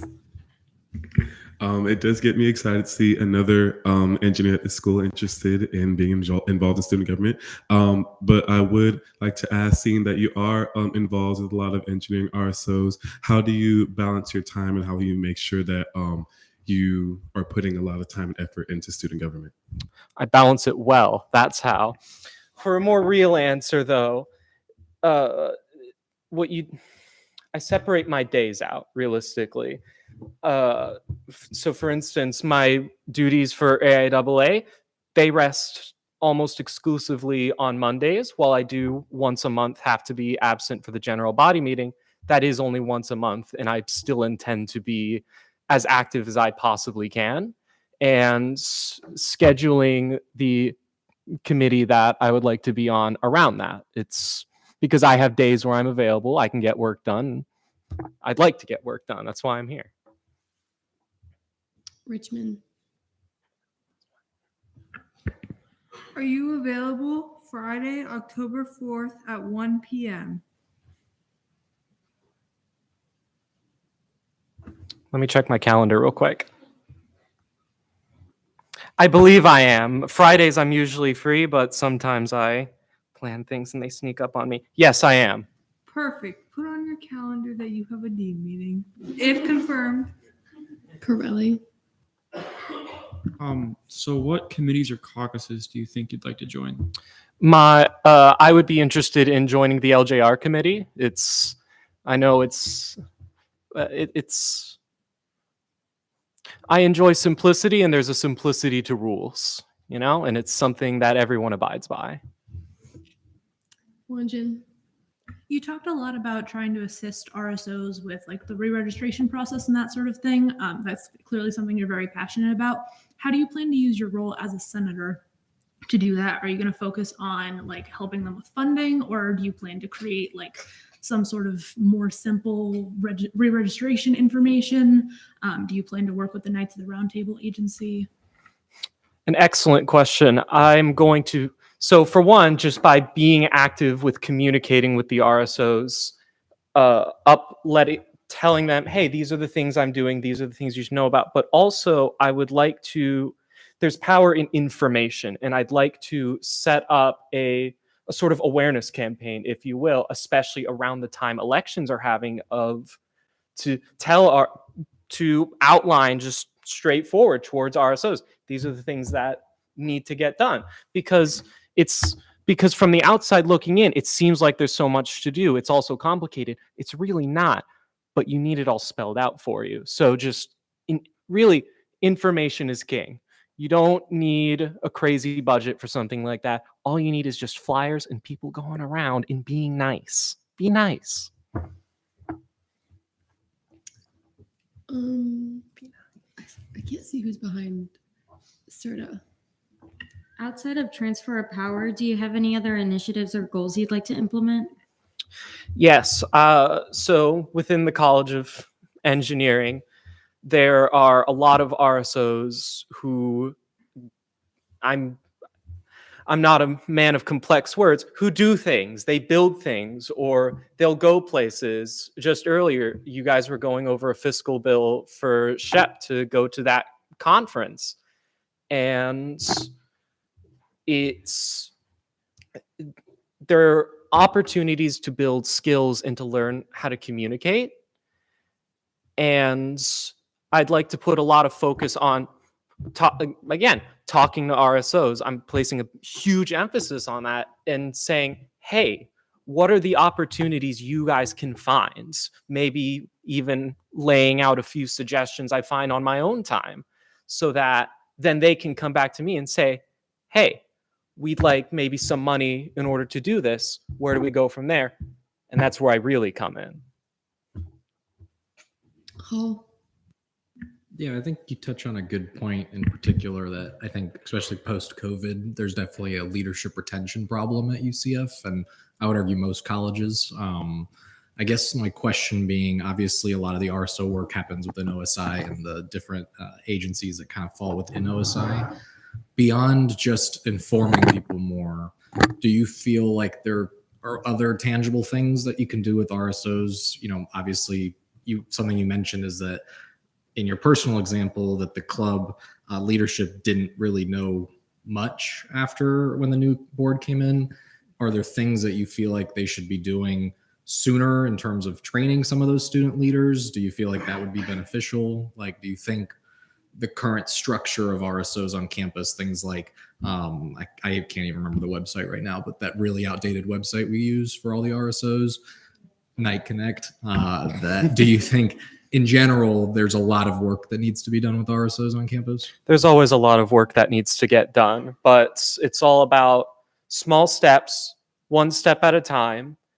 And I'm sure there are things that I haven't even thought of yet once you dig into the meat and potatoes, because as you mentioned, Night Connect it gets the job done and that's about it. But that's not something that you can just overhaul and replace overnight with this magical, wonderful thing that's incredibly easy for everyone to use. But just taking those small steps as they pop up, and because even if an RSO has a small gripe like, oh, I wish this was a little easier, you take that little something and you can grow that. It's just that small little seed. You grow that into a nice tree, and eventually you'll grow apples. Wanjin. Do you plan to work with Knights of the Round Table, also known as Court, for these ideas? Yes. Johnson. You say you like rules, which is super great. I think that if confirmed, you will fit in very well here. And I wanted to know, what are 2 requirements of senators?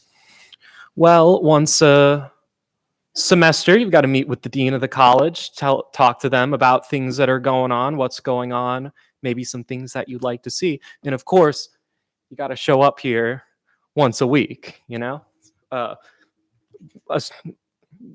there are excused absences, but technicalities. Lipner. May I retain? You may. Alrighty. Do you have any ideas of things to bring up at the dean meetings that you just recently scheduled with Laurel? I'm sorry, I couldn't quite catch that. Could you repeat that? Yeah, absolutely. Do you have any ideas to mention to your dean when you have that meeting coming up in October? Right now, no, because not being in the position, I don't fully understand this. I don't understand the scope of it, frankly, but I feel like as I step into those shoes and I can talk with other senators from my college, I can fully understand the scope of that role and what I should really be pushing for. Thank you. And then motion to debate. There's been a motion to move to debate. Are there any objections? Seeing none, we're now in debate. I'll do Metellus, Quartz, Reed. All right. I'll definitely be voting in favor of this candidate. I definitely like his passion and his whole demeanor, basically his vibe when he came up here.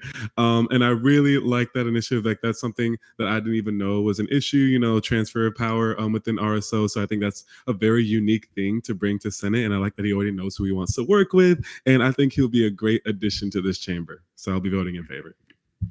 Quartz. I will also be voting in favor. Not only do I love filling the seats in Senate, I also love people who want to be in LJR.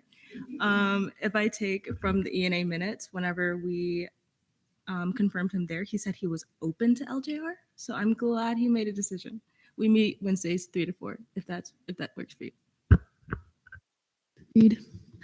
I mean, I don't think I need to say it, but I'll also be voting in favor. I love the ideas. I love how ambitious you are and how so passionate you are about RSOs. As someone who is on a few exec boards for RSOs, including Model United Nations, I appreciate the International Relations Club. I love the passion and I love that you recognized issues and you have put in the work to kind of solve them or are wishing to solve them. So I'll be definitely voting in favor. All right, with 3 in affirmation, are there any in negation? All right, seeing none, Chair DeCaro. Motion to vote. There's been a motion to vote. Are there any objections? Seeing none, we're now in voting procedures.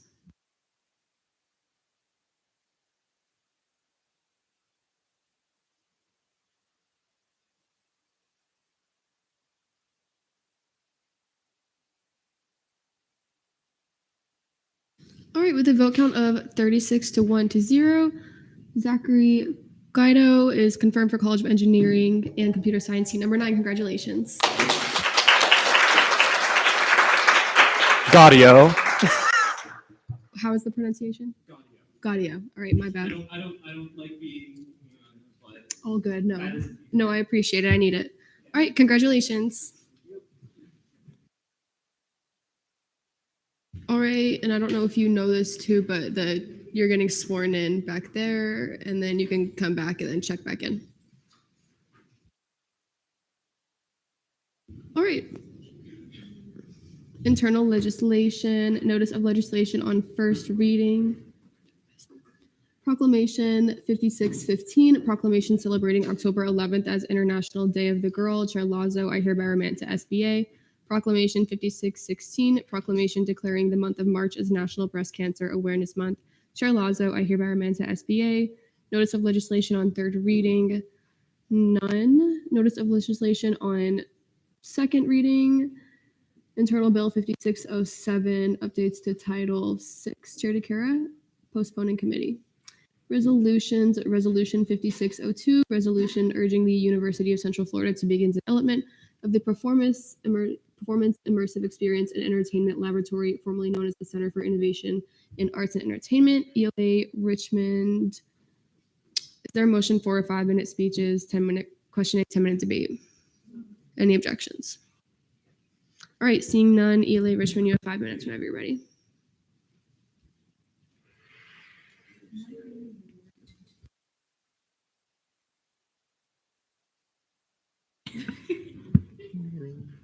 I'm sorry, I'm a boomer, guys. So I'm not going to take up too much time because Dean Moore just went into depth into this project and what it can do for the university. And I don't even want to try to compete with his presentation. He always kills it. So I'll yield the rest of the time to questioning.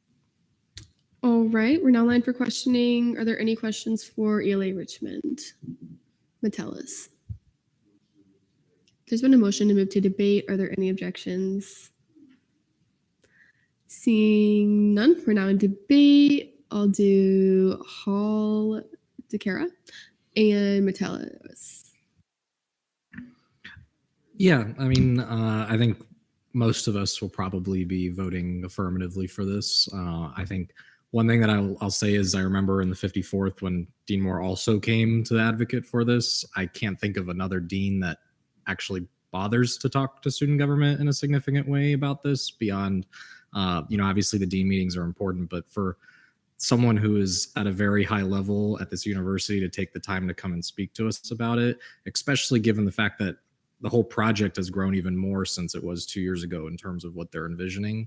Like, it seems very clear it's not only going to help arts and humanities, it would help pretty much every college, or at least give every college the opportunity to take advantage of the opportunities that, they've proposed.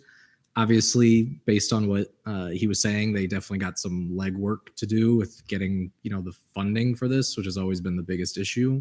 But I do think this is the type of initiative and the type of innovation that UCF always says that we're one of the best in. And I feel like in a lot of ways, we don't necessarily feel that, even though we're ranked as high as we are in innovation. This is innovation manifest, basically. So I think passing this resolution is a great idea. I think continuing to promote this, honestly, passing this as early as we are gives obviously ELA Richmond and the Arts Humanities Centers a lot more time throughout the rest of this session to push for this project a lot more. I do think it's kind of sad that this project has been in multiple master plans every single time by UCF administration, and they always pass it over, I would argue, for things that students care less about, but donors like more. This is clearly something that would benefit the entire campus, and I definitely liked, in particular, I know obviously Senator Lipner is not here, but hearing even just about the sustainability concerns that they've taken into account, the parking concerns, like they have very thoroughly thought this project through. And I mean, I don't know if anybody's had the opportunity to attend any of like the UCF plays, things like that. I think they're great. I think the space that they have is very unfortunate. And that's something that unfortunately the arts consistently has been on the back burner of UCF priorities. I'm glad we build tons of athletic things. At the end of the day, there are a lot of students that need direct investment.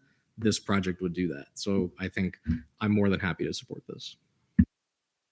All right, Gaudio. Oh, present and voting.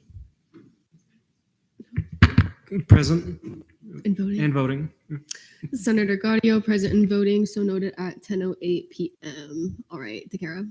I feel like this whole thing kills like 15 birds with one building. But basically, like, you'll hear it. It's like he also mentioned a parking garage. And one thing that means that I love parking garages, and it's the gravel lot by the OVSL building. I've been waiting for someone to be actually there.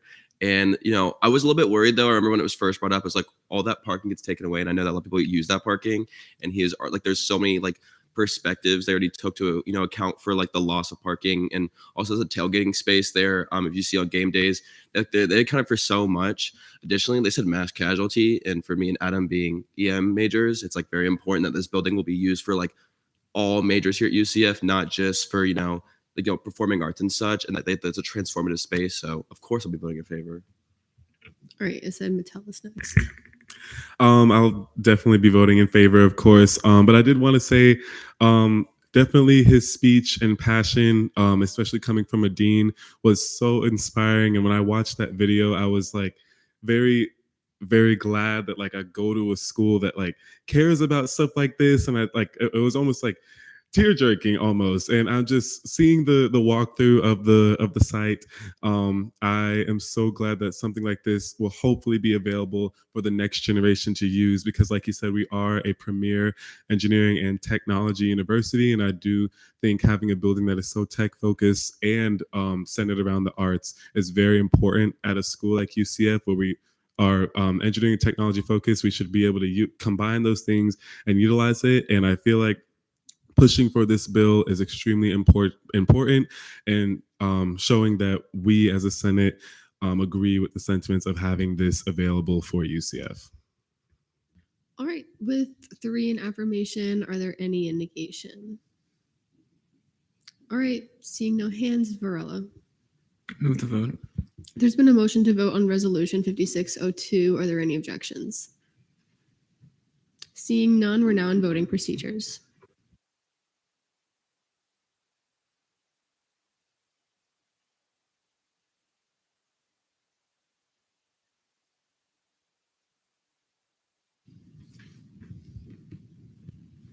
All right, with the vote count of 35 to 2 to 1, Resolution 5602 passes on second reading.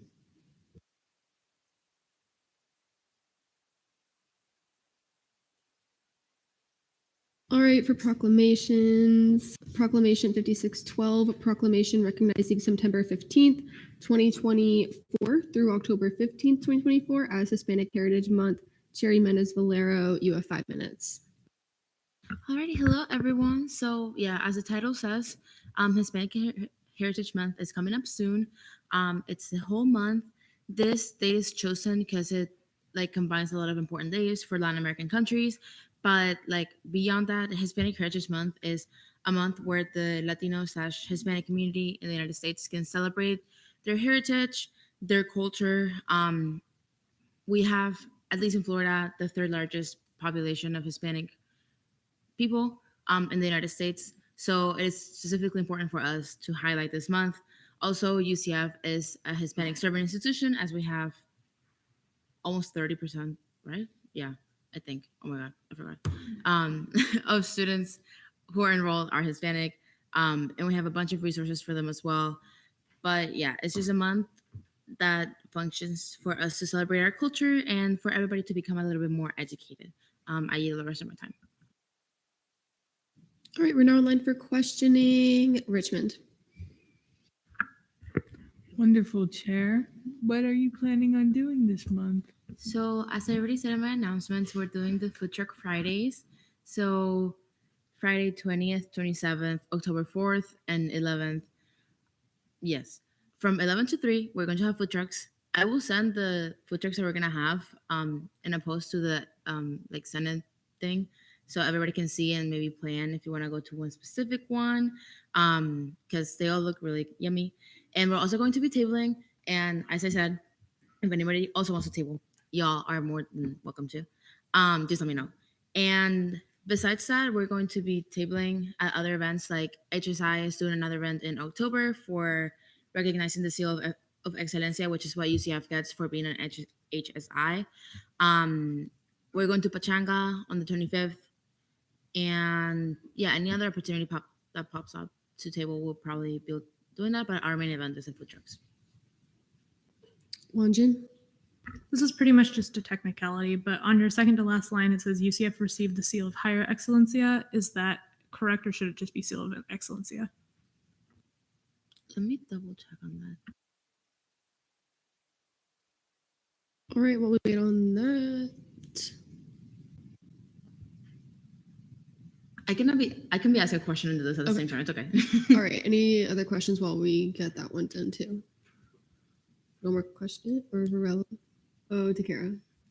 It's Seal of Excellencia. Yeah. Okay. Metellus. Motion to move to debate. There's been a motion to move to debate. Are there any objections? Seeing none, we're now in debate. I'll do Wanjin, Richmond, Takara. Just a motion to see my amendment as a technical. All right, I'll see it's a technical. Richmond. I will be voting enthusiastically in favor. She has done so much to make this month amazing, as it always is. But she's been hard at work planning. She met with me on Sunday at 8 a.m. to go over the plan of an event, which is crazy. Most people would say, Laurel, come on now. But she said, you know what? Yeah, she didn't even try to counteroffer me on the time. So that's respect and that's dedication. And I think everyone should vote yes. Zahira. I'll be voting in favor. As the former chair, I also wrote a proclamation like this last year. I came in like literally in the middle of it, so I like speed up. But you're like, I'm happy that you've been able to like put all these events and such. Actually, like the reason, like having a proclamation like this, and holding these events and tabling and talking to these students is the reason why we have the Seal of Excellencia. Like we have done so much for these students, and our student government's been able to give back to them too. So yeah, of course, I will be voting in favor. All right, Colazo. Yeah, I'll be voting in favor of this proclamation. I think it's a wonderful proclamation recognizing, the Hispanic community here on campus. Yeah, I encourage you all to do the same. All right, Varela. Move the vote. There's been a motion to vote on Proclamation 5612. Are there any objections? Seeing none, we're now in voting procedures.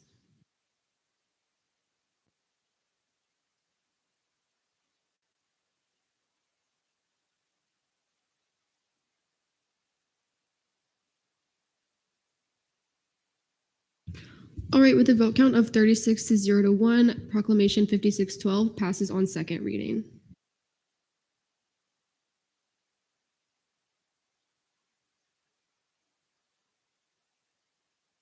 All right, Proclamation 5613, proclamation to recognize September as National Suicide Prevent Month. Chair Colazo, you have 5 minutes whenever you're ready. So, first of all, I meant to say prevention. But otherwise, yeah, this is a very important proclamation, not only to the veteran community, but so many communities that we represent here on campus. As you can see, it includes multiple sponsorships from other caucus leadership members, and it also includes statistics from their individual groups as well. I thought it was really important not to only include like the veterans, but every group here, because it affects us and it affects every group regardless of that. Yeah, and with that, I yield for questioning. All right, we're now online for questioning. Are there any questions for Chair Colazo Metellus? Do you have any like event or initiative that you plan on doing to coincide this proclamation? Yeah, so I kind of already like did the event. So military and veterans leadership on campus, we all went to Fields of Ceremonies. Fields of Memories, and we all planted a yellow flag with just a phrase of hope, something along those lines. Chair Takara was there as well. But yeah, that's what we kind of did. Yeah, and I thought that to do my part for the community was to write this proclamation, and just to support CAPS in any way possible. Are there any further questions? If not, I'll take a motion. Varela. Move to debate. There's been a motion to move to debate. Are there any objections? Seeing none, we're now in debate. I'll do Reed, Banesh, and then Shen. Yeah, so I believe this is a very important proclamation, and I will definitely be voting in favor. Suicide is a very big issue amongst people, like just around America, but specifically at this age. And it also, raise awareness if people didn't grow up with a lot of mental health support, because I know there's still a lot of families out there that don't believe in mental health. Providing students with knowledge about the resources that we have on campus is incredibly important, and just recognizing that we care about students is also very important. So I urge you all to vote in favor. Banesh. Yeah, Senator Reed essentially said the bulk of what I was going to say, but I'll be voting in favor. I feel like this is something to highlight and something very important, especially at the college level. Many college students are going through mental health crises. As a psychology student, I see this very, very often. So I feel like it is pivotal that we release a proclamation kind of advocating for protection and prevention of such a tragedy on our campus. So, yeah. Shen. This is incredibly important. As the statistics that Colazo included indicate, this is not an issue that's going to go away. And, there's a lot already said about it, but more should be said about it. And that's what this will do. I encourage you all to vote in favor. With 3 in affirmation, are there any indication? All right, seeing no hands, is there a motion? Richmond. Motion to vote. There's been a motion to vote. Are there any objections? Seeing none, we're now on voting procedures.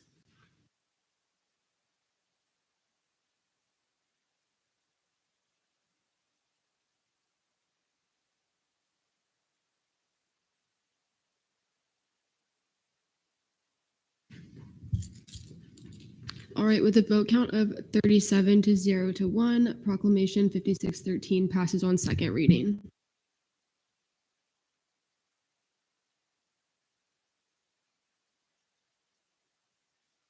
All right, Proclamation 5614, Proclamation recognizing September as National Service Dog Month. Chair Colazo, you have 5 minutes whenever you're ready. Hi, everyone, again. So I wanted to, the caucus wanted to place special importance on, the little fellows that, help some of our disabled community members to get through life. When I think of a service animal, I think of, medical equipment, because that's what they are. They are necessary to that individual's life. They cannot, go about their day without it, especially veterans. I've met veterans who've had service dogs, emotional support dogs, and let me tell you, those dogs are smart. But on top of that, they rely on them every day. It could be for us something simple as opening a door, or learning how to control our breathing to calm our anxiety, and those nervous systems, facts and neurons. But yeah, I just wanted to place a special importance on them, and especially that we have UCF steps on campus, that we have our fellow students here on campus who are training future service animals. So I really do think it's important that we recognize this. And with that, I yield for questioning. All right, we're now online for questioning. Lipner, 2, if I may. you may. First off, did you coordinate with the Disability Caucus to get their input on this bill? Or proclamation, excuse me. No, I did not.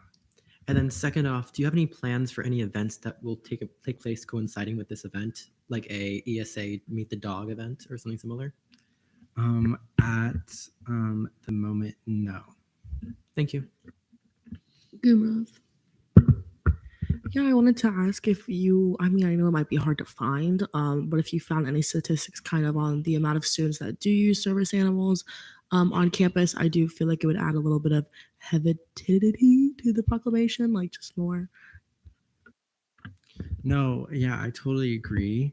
Um, I guess that just like didn't go through my head. Essentially, when I was writing it, I was more so of just making sure that the words were right.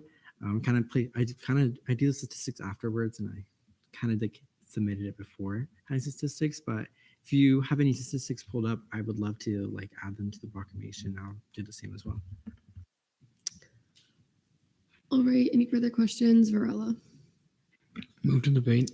There's been a motion to move to debate. Are there any objections? Seeing none, we're now in debate. DeCara. I'm voting in favor. I've actually been able to work with one of the groups that are in the before their resolve is actually STEP. I've met the STEP dogs. They're like the sweetest dogs ever, and it's a program that students around here on campus get to basically house these dogs and train them different like general body meetings in a way, and they house them and such. And being able to learn from them, it's a very resourceful program that we have here. And also, I've seen them around campus, especially now being so close to the Military and Veterans Success Center. But yeah, I'll be voting in favor. Metellus.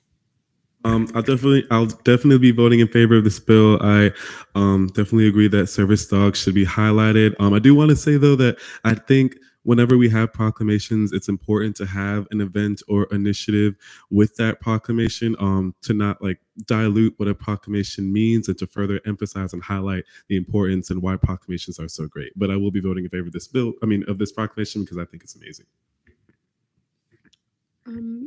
Gumra, were you adding on to your? Okay, good. Yeah, I don't want to make like an official amendment just because I don't want to quote something off of just like the first website I see, just for, I want to make it accurate. But I found a website that says like, it said that students living on campus, like emotional support registration has increased 65% since 2018. And also that the National Service Animal Registry reported an increase of over 197,000 emotional support animals registered in the U.S. between 2011 and now. If we just wanted to I can send this article to you if you want to, but I don't want to quote just one website. But Colazo. I would say I'm gonna go ahead and add it to the proclamation since you found it, since I'm struggling to do the same thing. Maddie. I just want to make a little point of clarification that an emotional support animal is not a service animal. And I think that's important to keep in mind going forward. All right, I guess. Gumra, are you still writing it in the? Okay. Lipner. Yeah, I think that service dogs are really, really important, and making sure that National Service Dog Month is recognized here on campus is also really important. So I will be voting in favor of this proclamation. However, I do wish that the sponsor had organized some kind of event to showcase why service animals are so important and make it more known to kind of add that education piece to other students on campus, because chances are they won't be seeing this proclamation or reading it ever. So I urge you to reach out to me personally, and I'd love to help you organize something regarding that. Thank you. Varela. May I retain? Are there plans to add an amendment or not?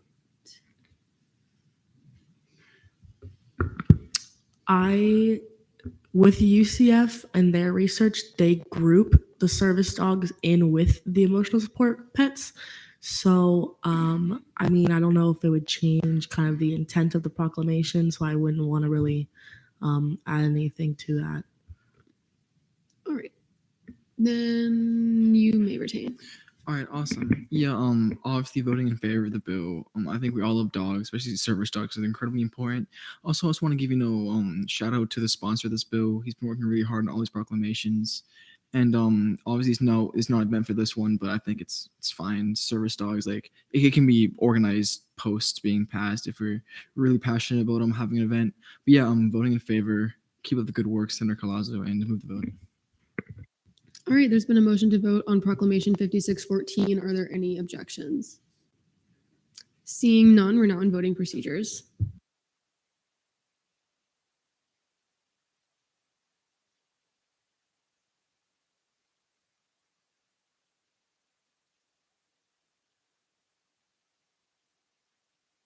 All right, with a vote count of 35 to 0 to 3, Proclamation 5614 passes on second reading.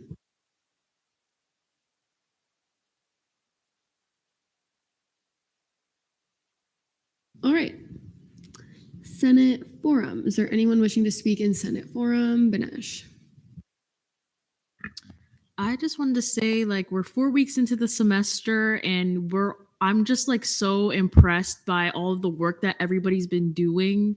I just find it so impressive and so inspiring that, you know, like new senators, old senators, we've all come together and made like such an awesome space. And I've heard a lot of comments about SG and how we've really been so active this year and how they love seeing our faces. So I just want to commend everybody on that. I think it's really cute and I love the little community we have, and I hope to see it continue to grow.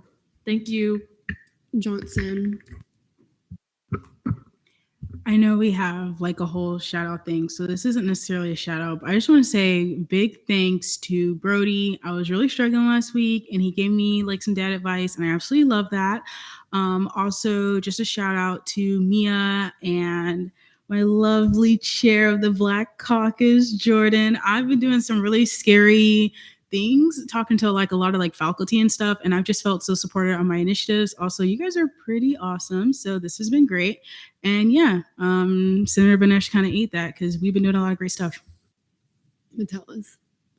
I definitely second what Banesh said, but I also wanted to like highlight.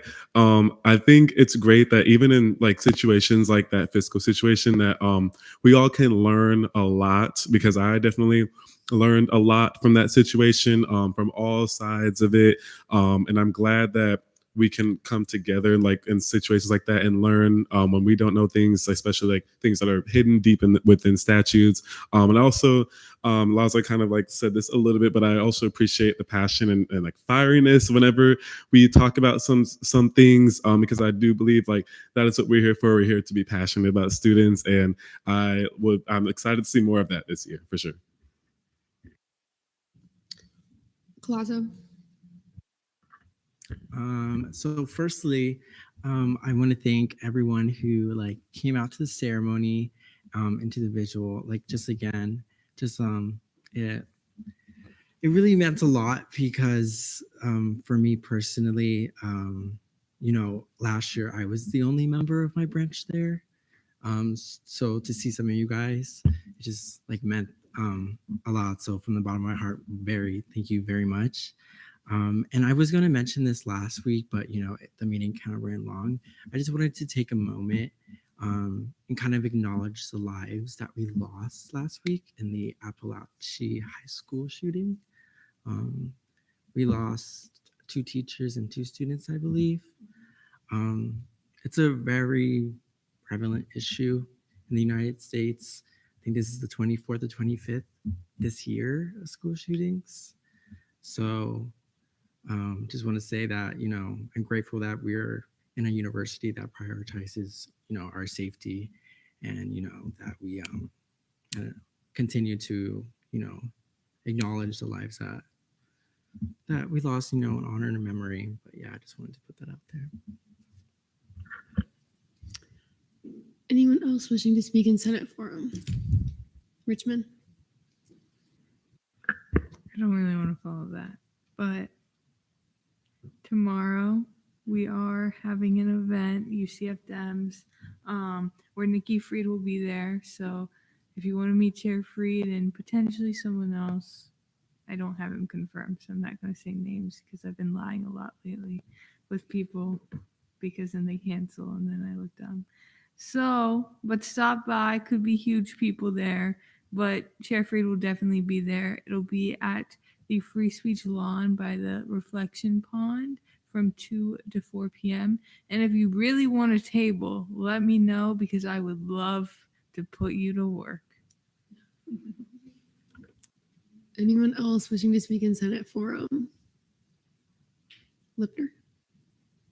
Yeah, I just feel like we have to touch on the subject matter that Eddie mentioned during the open forum in regards to disabled students feeling excluded in our community, and just really want to open up a discussion on what we can do as senators to make that better, because I'm sitting here scratching my head and I don't really have an idea, but I know that there are things that we as a group or a collective can come up with and put into place almost immediately to make things better. And I'd like to do that ASAP. Thanks. Hamid.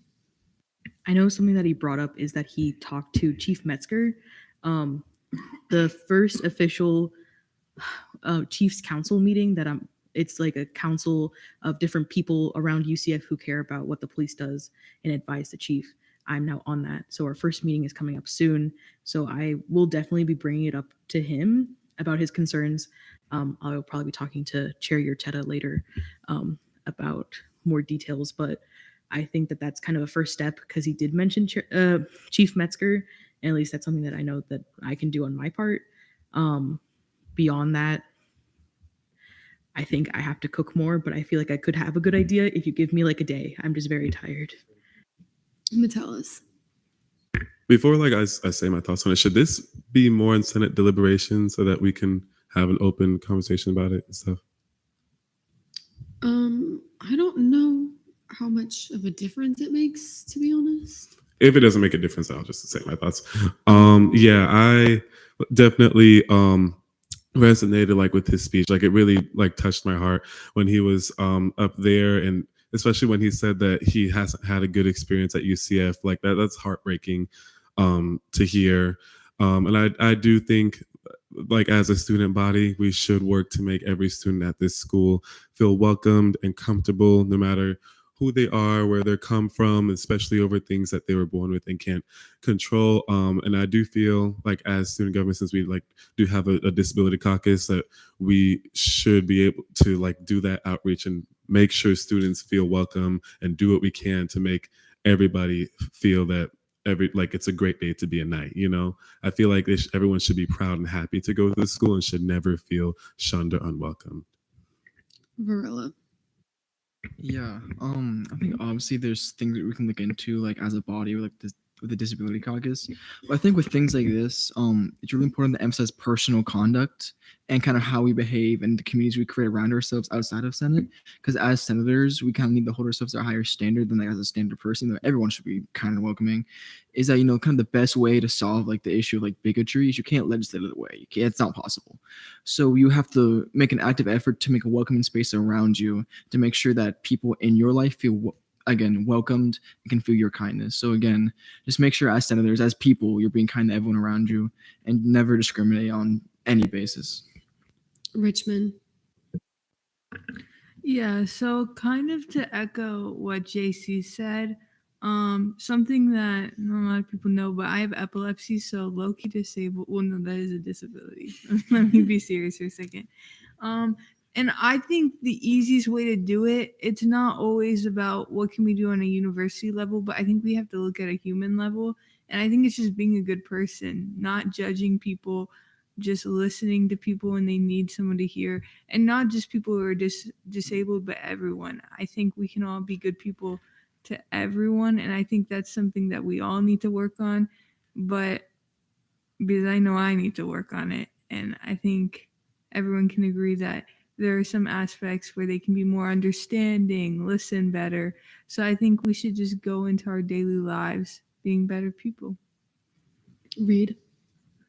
Yeah, I completely agree with everything that everyone has said so far. I think something that also might be important, and whether this is an entire Senate thing to tackle or just disability caucus, but specifically reaching out to student accessibility services to kind of communicate with them on how we can better support students with disabilities. I had the opportunity this summer to meet with the head of student accessibility services for orientation purposes, and they were some of the kindest people I've ever met. Truly, they were so eager to listen to what we had to say, and they were so eager to give a presentation. And so I think just kind of reaching out and talking to them and being hey, how can we support students who have disabilities, and how can we better communicate with them about what we can how we can help them, whether it's students with disabilities also coming to open forum or working specifically with disability caucus. Thank you. Robbie.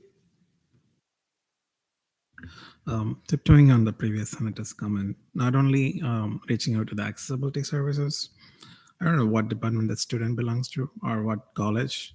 They could reach out to their if they are an undergraduate or graduate student, they could reach out to the graduate coordinator of that department and that college. They would have resources to facilitate students with needs, and that would alleviate. It's a big school, and there are a lot more students now than like 4 years ago, and that would create a lot more. Even for students who may not have those disabilities, it's still hard for them to uh, exist in a large university. So with students with disabilities may have even harder time. In those situations, letting the individual department and particularly the colleges, they could arrange, and they usually have some type of RSO within the college and the department that would help them out to have some friends and some connections that would improve their college experience and reduce their stress. So if we do have the student's email address, we could point them out to the respective college and also the department. That's my comment. Thank you.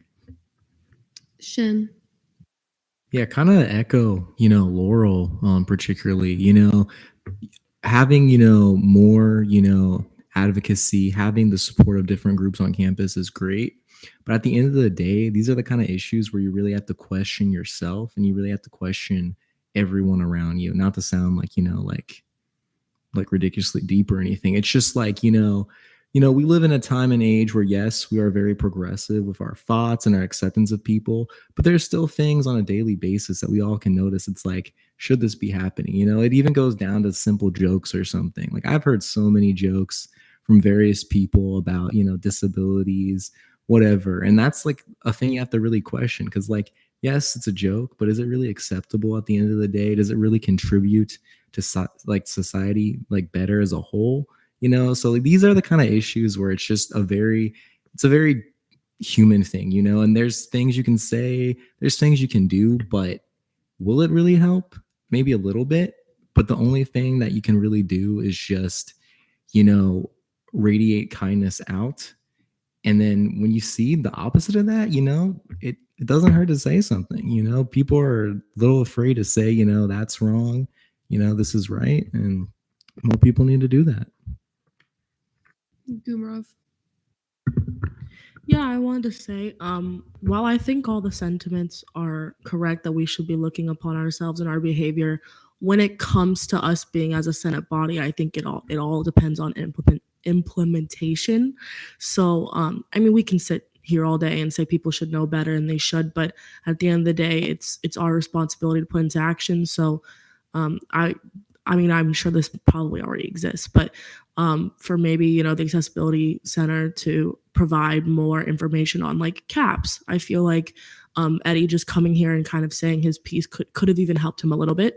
So for them to have someone to talk about what they're going through could also help. But I just wanted to see a little bit more on like the actual plans. It's kind of Colazo.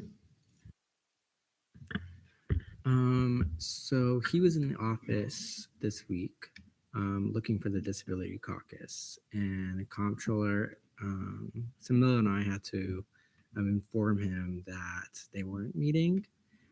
So I'm saying this, because he looked at the website.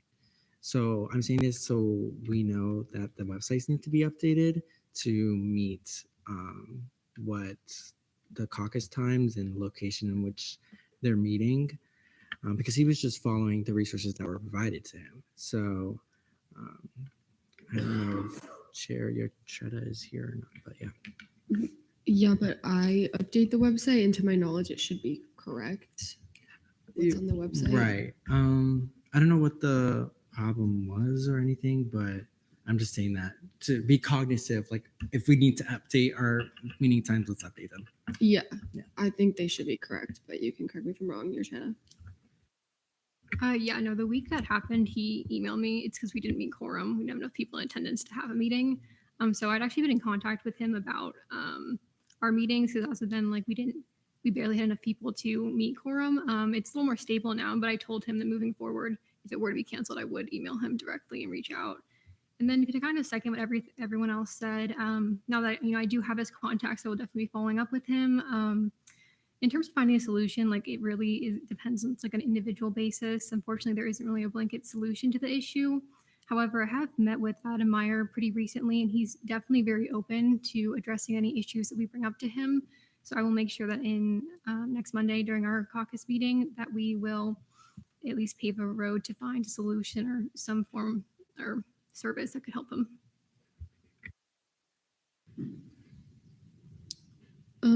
Karen, go. A question for you, Mame. Speaking of the website updates, the ones we sent in to the ILA, were those ever enacted? I was working on it this week because I'm making them more consistent, like the wording more consistent, and also checking the FAQs, just making everything like the word, because a lot of it was like different wording. So we're just working on it. I was working on this week. Varela. Comment then a question, or question then one other comment before you answer. Is the updating of like the roster and leadership contingent also updating the committees? Like are those gonna make the same like sweep of website updates? Because like a week or so ago, a student came in looking for CRT chair Similo. So like I think the leadership is really important to update it because like there's not correct. That is in that sweep, yeah. Richmond. Real quick, just to kind of go into what Katrina said, implementation is tricky, but I think one big thing would be educating people about it.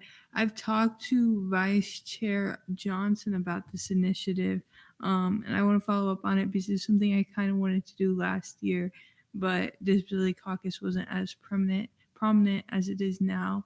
But as an RA, it's sometimes hard to deal with situations when you just aren't educated on different disabilities and how to handle it. So, but I think that goes beyond being an RA. So I think having those education sessions hosted by Disability Caucus and not by students, no offense guys, but by real professionals who can really educate us on not only how to be a good person, but how to understand so we can move forward in a manner that is appropriate. And I think that's probably the best way we can implement it fast and effectively. Johnson. Yes, and to respond to Senator Gumarov's statement about how he probably just feels a lot better getting that out, that's actually something that I was thinking about. I was going to connect him or just reach out to CAPS to hopefully, I know Vice Chair Yochetta and I are going to be having a meeting on Monday, and I really hope that he comes. But I do think that he is very angry, and I think that he would benefit having someone, obviously we want solutions, but I do think he would benefit having someone to talk to. So that was something that I was going to do. I was going to get his information, just kind of connect him with CAPS. And yes, I just want to kind of make everybody feel better. Chair Yochetta, sorry, and I are going to be just making sure that all his problems are solved. I honestly felt really bad. He mentioned some things that I didn't even know were happening. So yeah, we're gonna fix it, guys. Don't worry. All right, is there anyone else wishing to speak in Senate forum? Lipner. Yeah, I think it's really just important to hammer home the idea that the golden rule is nice. The idea that we should be kind to everyone around us is an amazing tenet to hold for yourself, but clearly that has been failing individuals on a daily basis on our campus. And if that makes you feel bad, it should. It makes me feel absolutely awful, and we absolutely need to be implementing stuff like Laurel mentioned to make things happen, like Senator Gumarov mentioned as well. To that point, I think education is the first step of that, but it has to go beyond just education. We need to show solidarity with these groups and continue to create events for these individuals to come out in mass to show that they are here, they are members of our community, and to integrate, because integrating into a community to become equals, it should be our goal. It shouldn't be to separate, it shouldn't be to other, it should be to become equals and one group of knights. All right, is there anyone else wishing to speak in Senate forum? All right, seeing none, Senate deliberations, none. Advisors report, Brody. All right, not much for me tonight. Good work, y'all. We'll do some senator shout outs before we go. All right, JC. All right. I have two groups of shout outs. One, of course, the R West committee, forever the most underrated committee. We're really the goats. And secondly, shout out to all the new senators. I think I can call your names. Shout out to Emma, goat. Shout out to Ravi, I think, right in the back. Rob, what was it? Shout out to you, goat. Shout out to Owen, also a goat. Shout out to the newest one, Zach. I think your name was right. Zach. Shout out to you too. You're also a goat. Shout out to all of them. Good job. Acclimating. It's really hard sometimes. Oh wait, oh my God, Anna. I'm so sorry. Anna, I'm so sorry. And Anna, she's the biggest goat of all. Actually, thank you. All right, Michael. I have two. Shout out to Adam. He's awesome. He always shouts me out, and then like I'm always like too tired to shout him out, even though like I should be shouting him out every week because he helps me so much. Also, shout out to Kirsten, who I accidentally called Kristen the other day, but Kirsten listened to me rant for like an hour. She's amazing. But yeah, that's it. That was Brody. Please. Laurel. I wanted to do a huge shout out to my best friend Cameron. It was also her birthday on Tuesday. So happy birthday, Cameron. Should we sing happy birthday to you?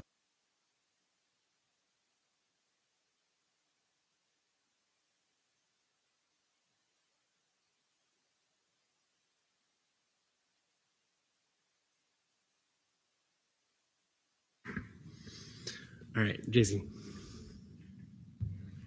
I'm going to shout out Ayale Alcuda. She's been working really hard for SGLC. I see her at the office all the time, especially like working on our tea event.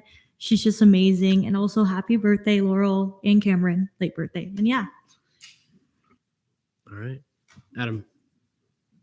Of course, happy birthday, Cameron and Laurel. Of course, also shout out to the advisors. You guys are always putting the work. Thank you. Shout out to my Vice Chair Shen. Shout out to CCIE, of course, the best college. And shout out to CRT, the best committee. All right, Elle. I just wanted to do a shout out to my vice chair, Corson Green. He is like seriously my rock. He's the best, guys. Like, seriously, he's the best. All right, Allison. I'm going to give a shout out to Pro Temp Morissette. Pro Temp is not an easy job. We've learned over the past week, especially, and she's handled everything great, doing her due diligence all the time. There's a lot of behind the scenes stuff that a lot of people don't see.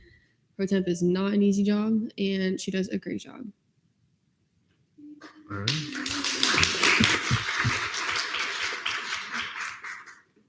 Kirsten. Shout out JC Lim for making one of the Nighthon committees. Shout out my vice chair for his absence tracker. I use it a lot. Shout out Andrea, love her. Shout out Halima for walking with me to class every Tuesday and Thursday. Shout out Laurel, I love you. Oh, okay, great. Shout out everyone else. Thanks, Kristen. Jordan? Shout out Pro Temp Morissette for a completely different reason, because she got Shep their money. Yes! All right. Other Jordan.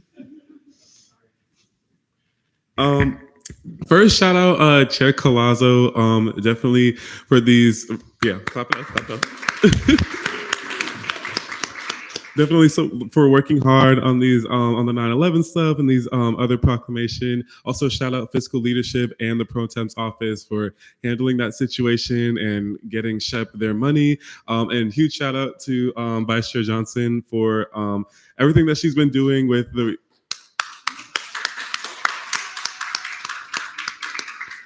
for everything that she's been doing to try to get Juneteenth a UCF holiday. It is she's been working, y'all. So shout out. All right, Laurel. I forgot to shout out Julian Larson. I think his advocacy for Ship tonight was truly admirable, and he got them their money, and I think it should not go unnoticed. So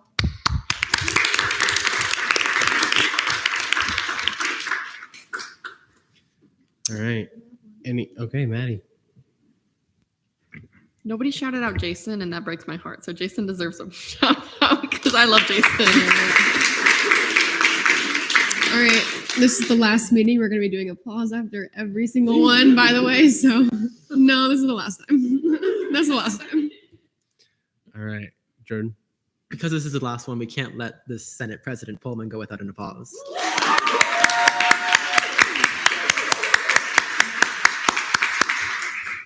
I mean, you brought that on yourself, so. All right. Any others? Oh, yeah. Shout out Jason. Okay.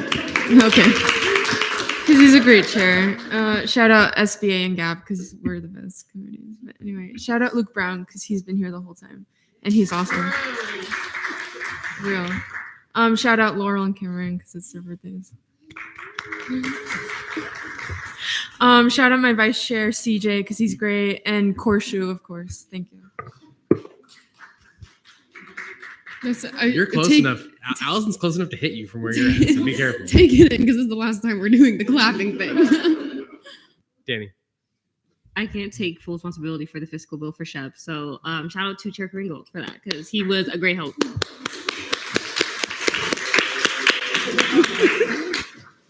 Aiden. Shout out Speaker Pullman for taking minutes during my sped up CCIED meeting. I had class, I had 30 minutes to get through everything, and I was already joining late, and you very much helped a lot. Thanks, Adam, for not showing up. But shout out Chair Kringle for always literally I'll just text him the most random things, and it helps me answer all the questions. And we're honestly we're the powerhouse of CCIE. Do we really know other senators? Yes, but do we? No. Am I wrong? But yeah, that's it. Actually, but yes, again, right there, CCIE best college.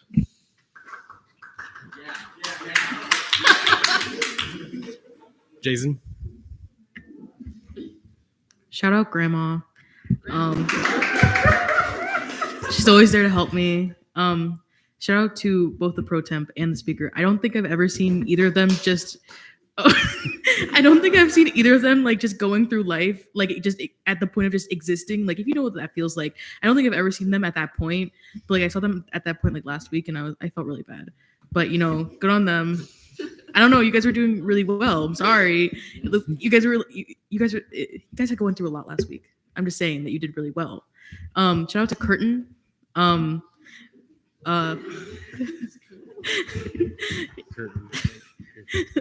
out to Korshu for being Andrea's nurse. I keep saying that I pay him to take care of Andrea, and he's been taking really good care of her. Shout out to CJ. I like that he's rebranding. And obviously shout out to SBA because we're the best committee actually. Sorry, CRT. All right. Wait, I have one more. Okay. Okay, this needs a big round of applause because I don't know if we've talked about this yet, but Adam Caringle got a pilot spot, which is the coolest thing ever. So we need to clap that up. Air Force pilot!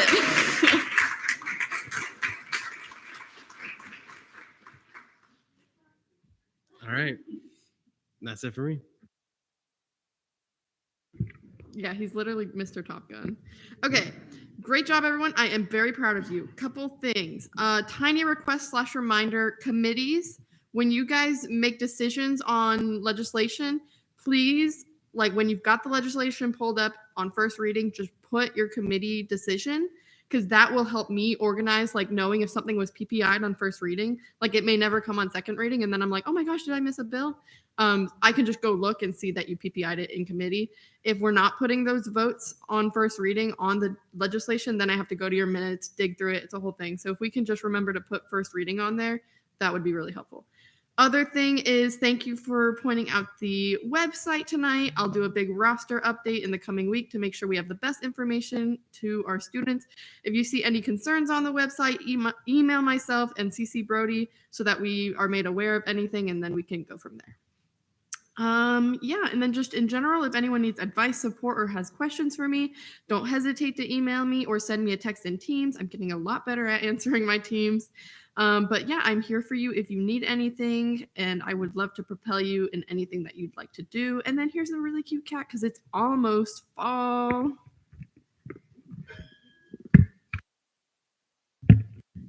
right. Are there any questions for the advisors? Good, Wanjin. Sorry, I have a nitpicky question for Brody. About like committee absences, are dismissals automatic or are they, do you have to like notify the person for them to be dismissed?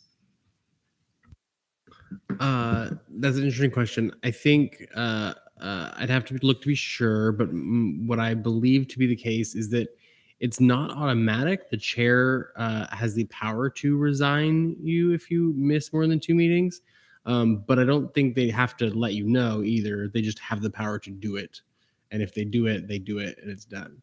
But I could be wrong. It's happened before. I would also recommend for committee chairs to let that person know, though, even if the statutes don't say that. I recommend that. Wanjin. Follow up, just can we talk about it more after tonight? All right. Any further questions? Any further questions? Okay, seeing none. Miscellaneous business, appointments. Wait, isn't LJR an election? Yeah. Okay. Okay, good, because I need practice on this.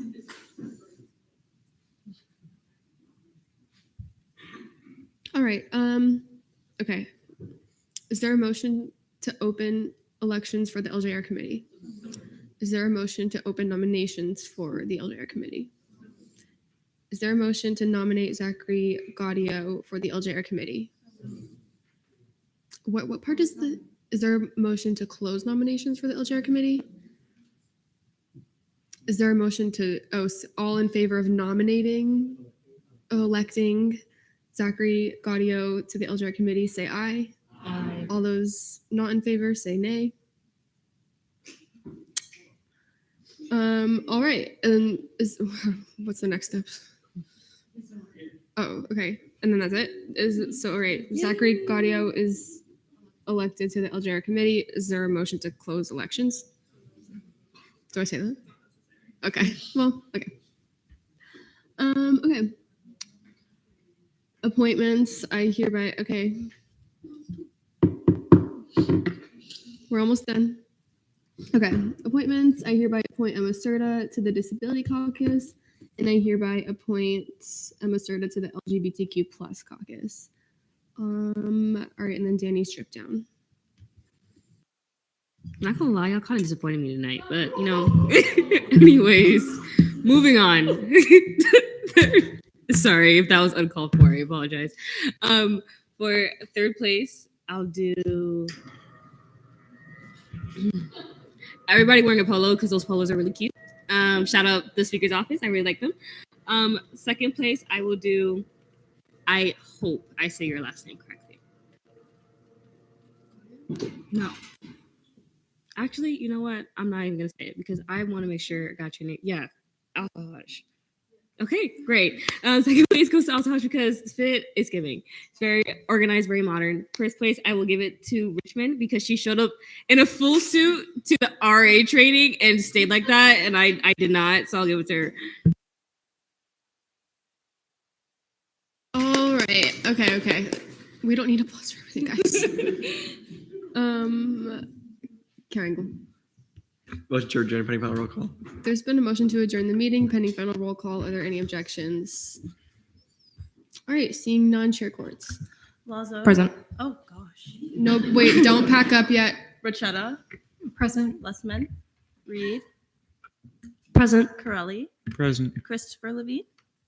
Stephen Levine. Lim. Present. Okay. Morset. Present. Kringle. Present. DeCara.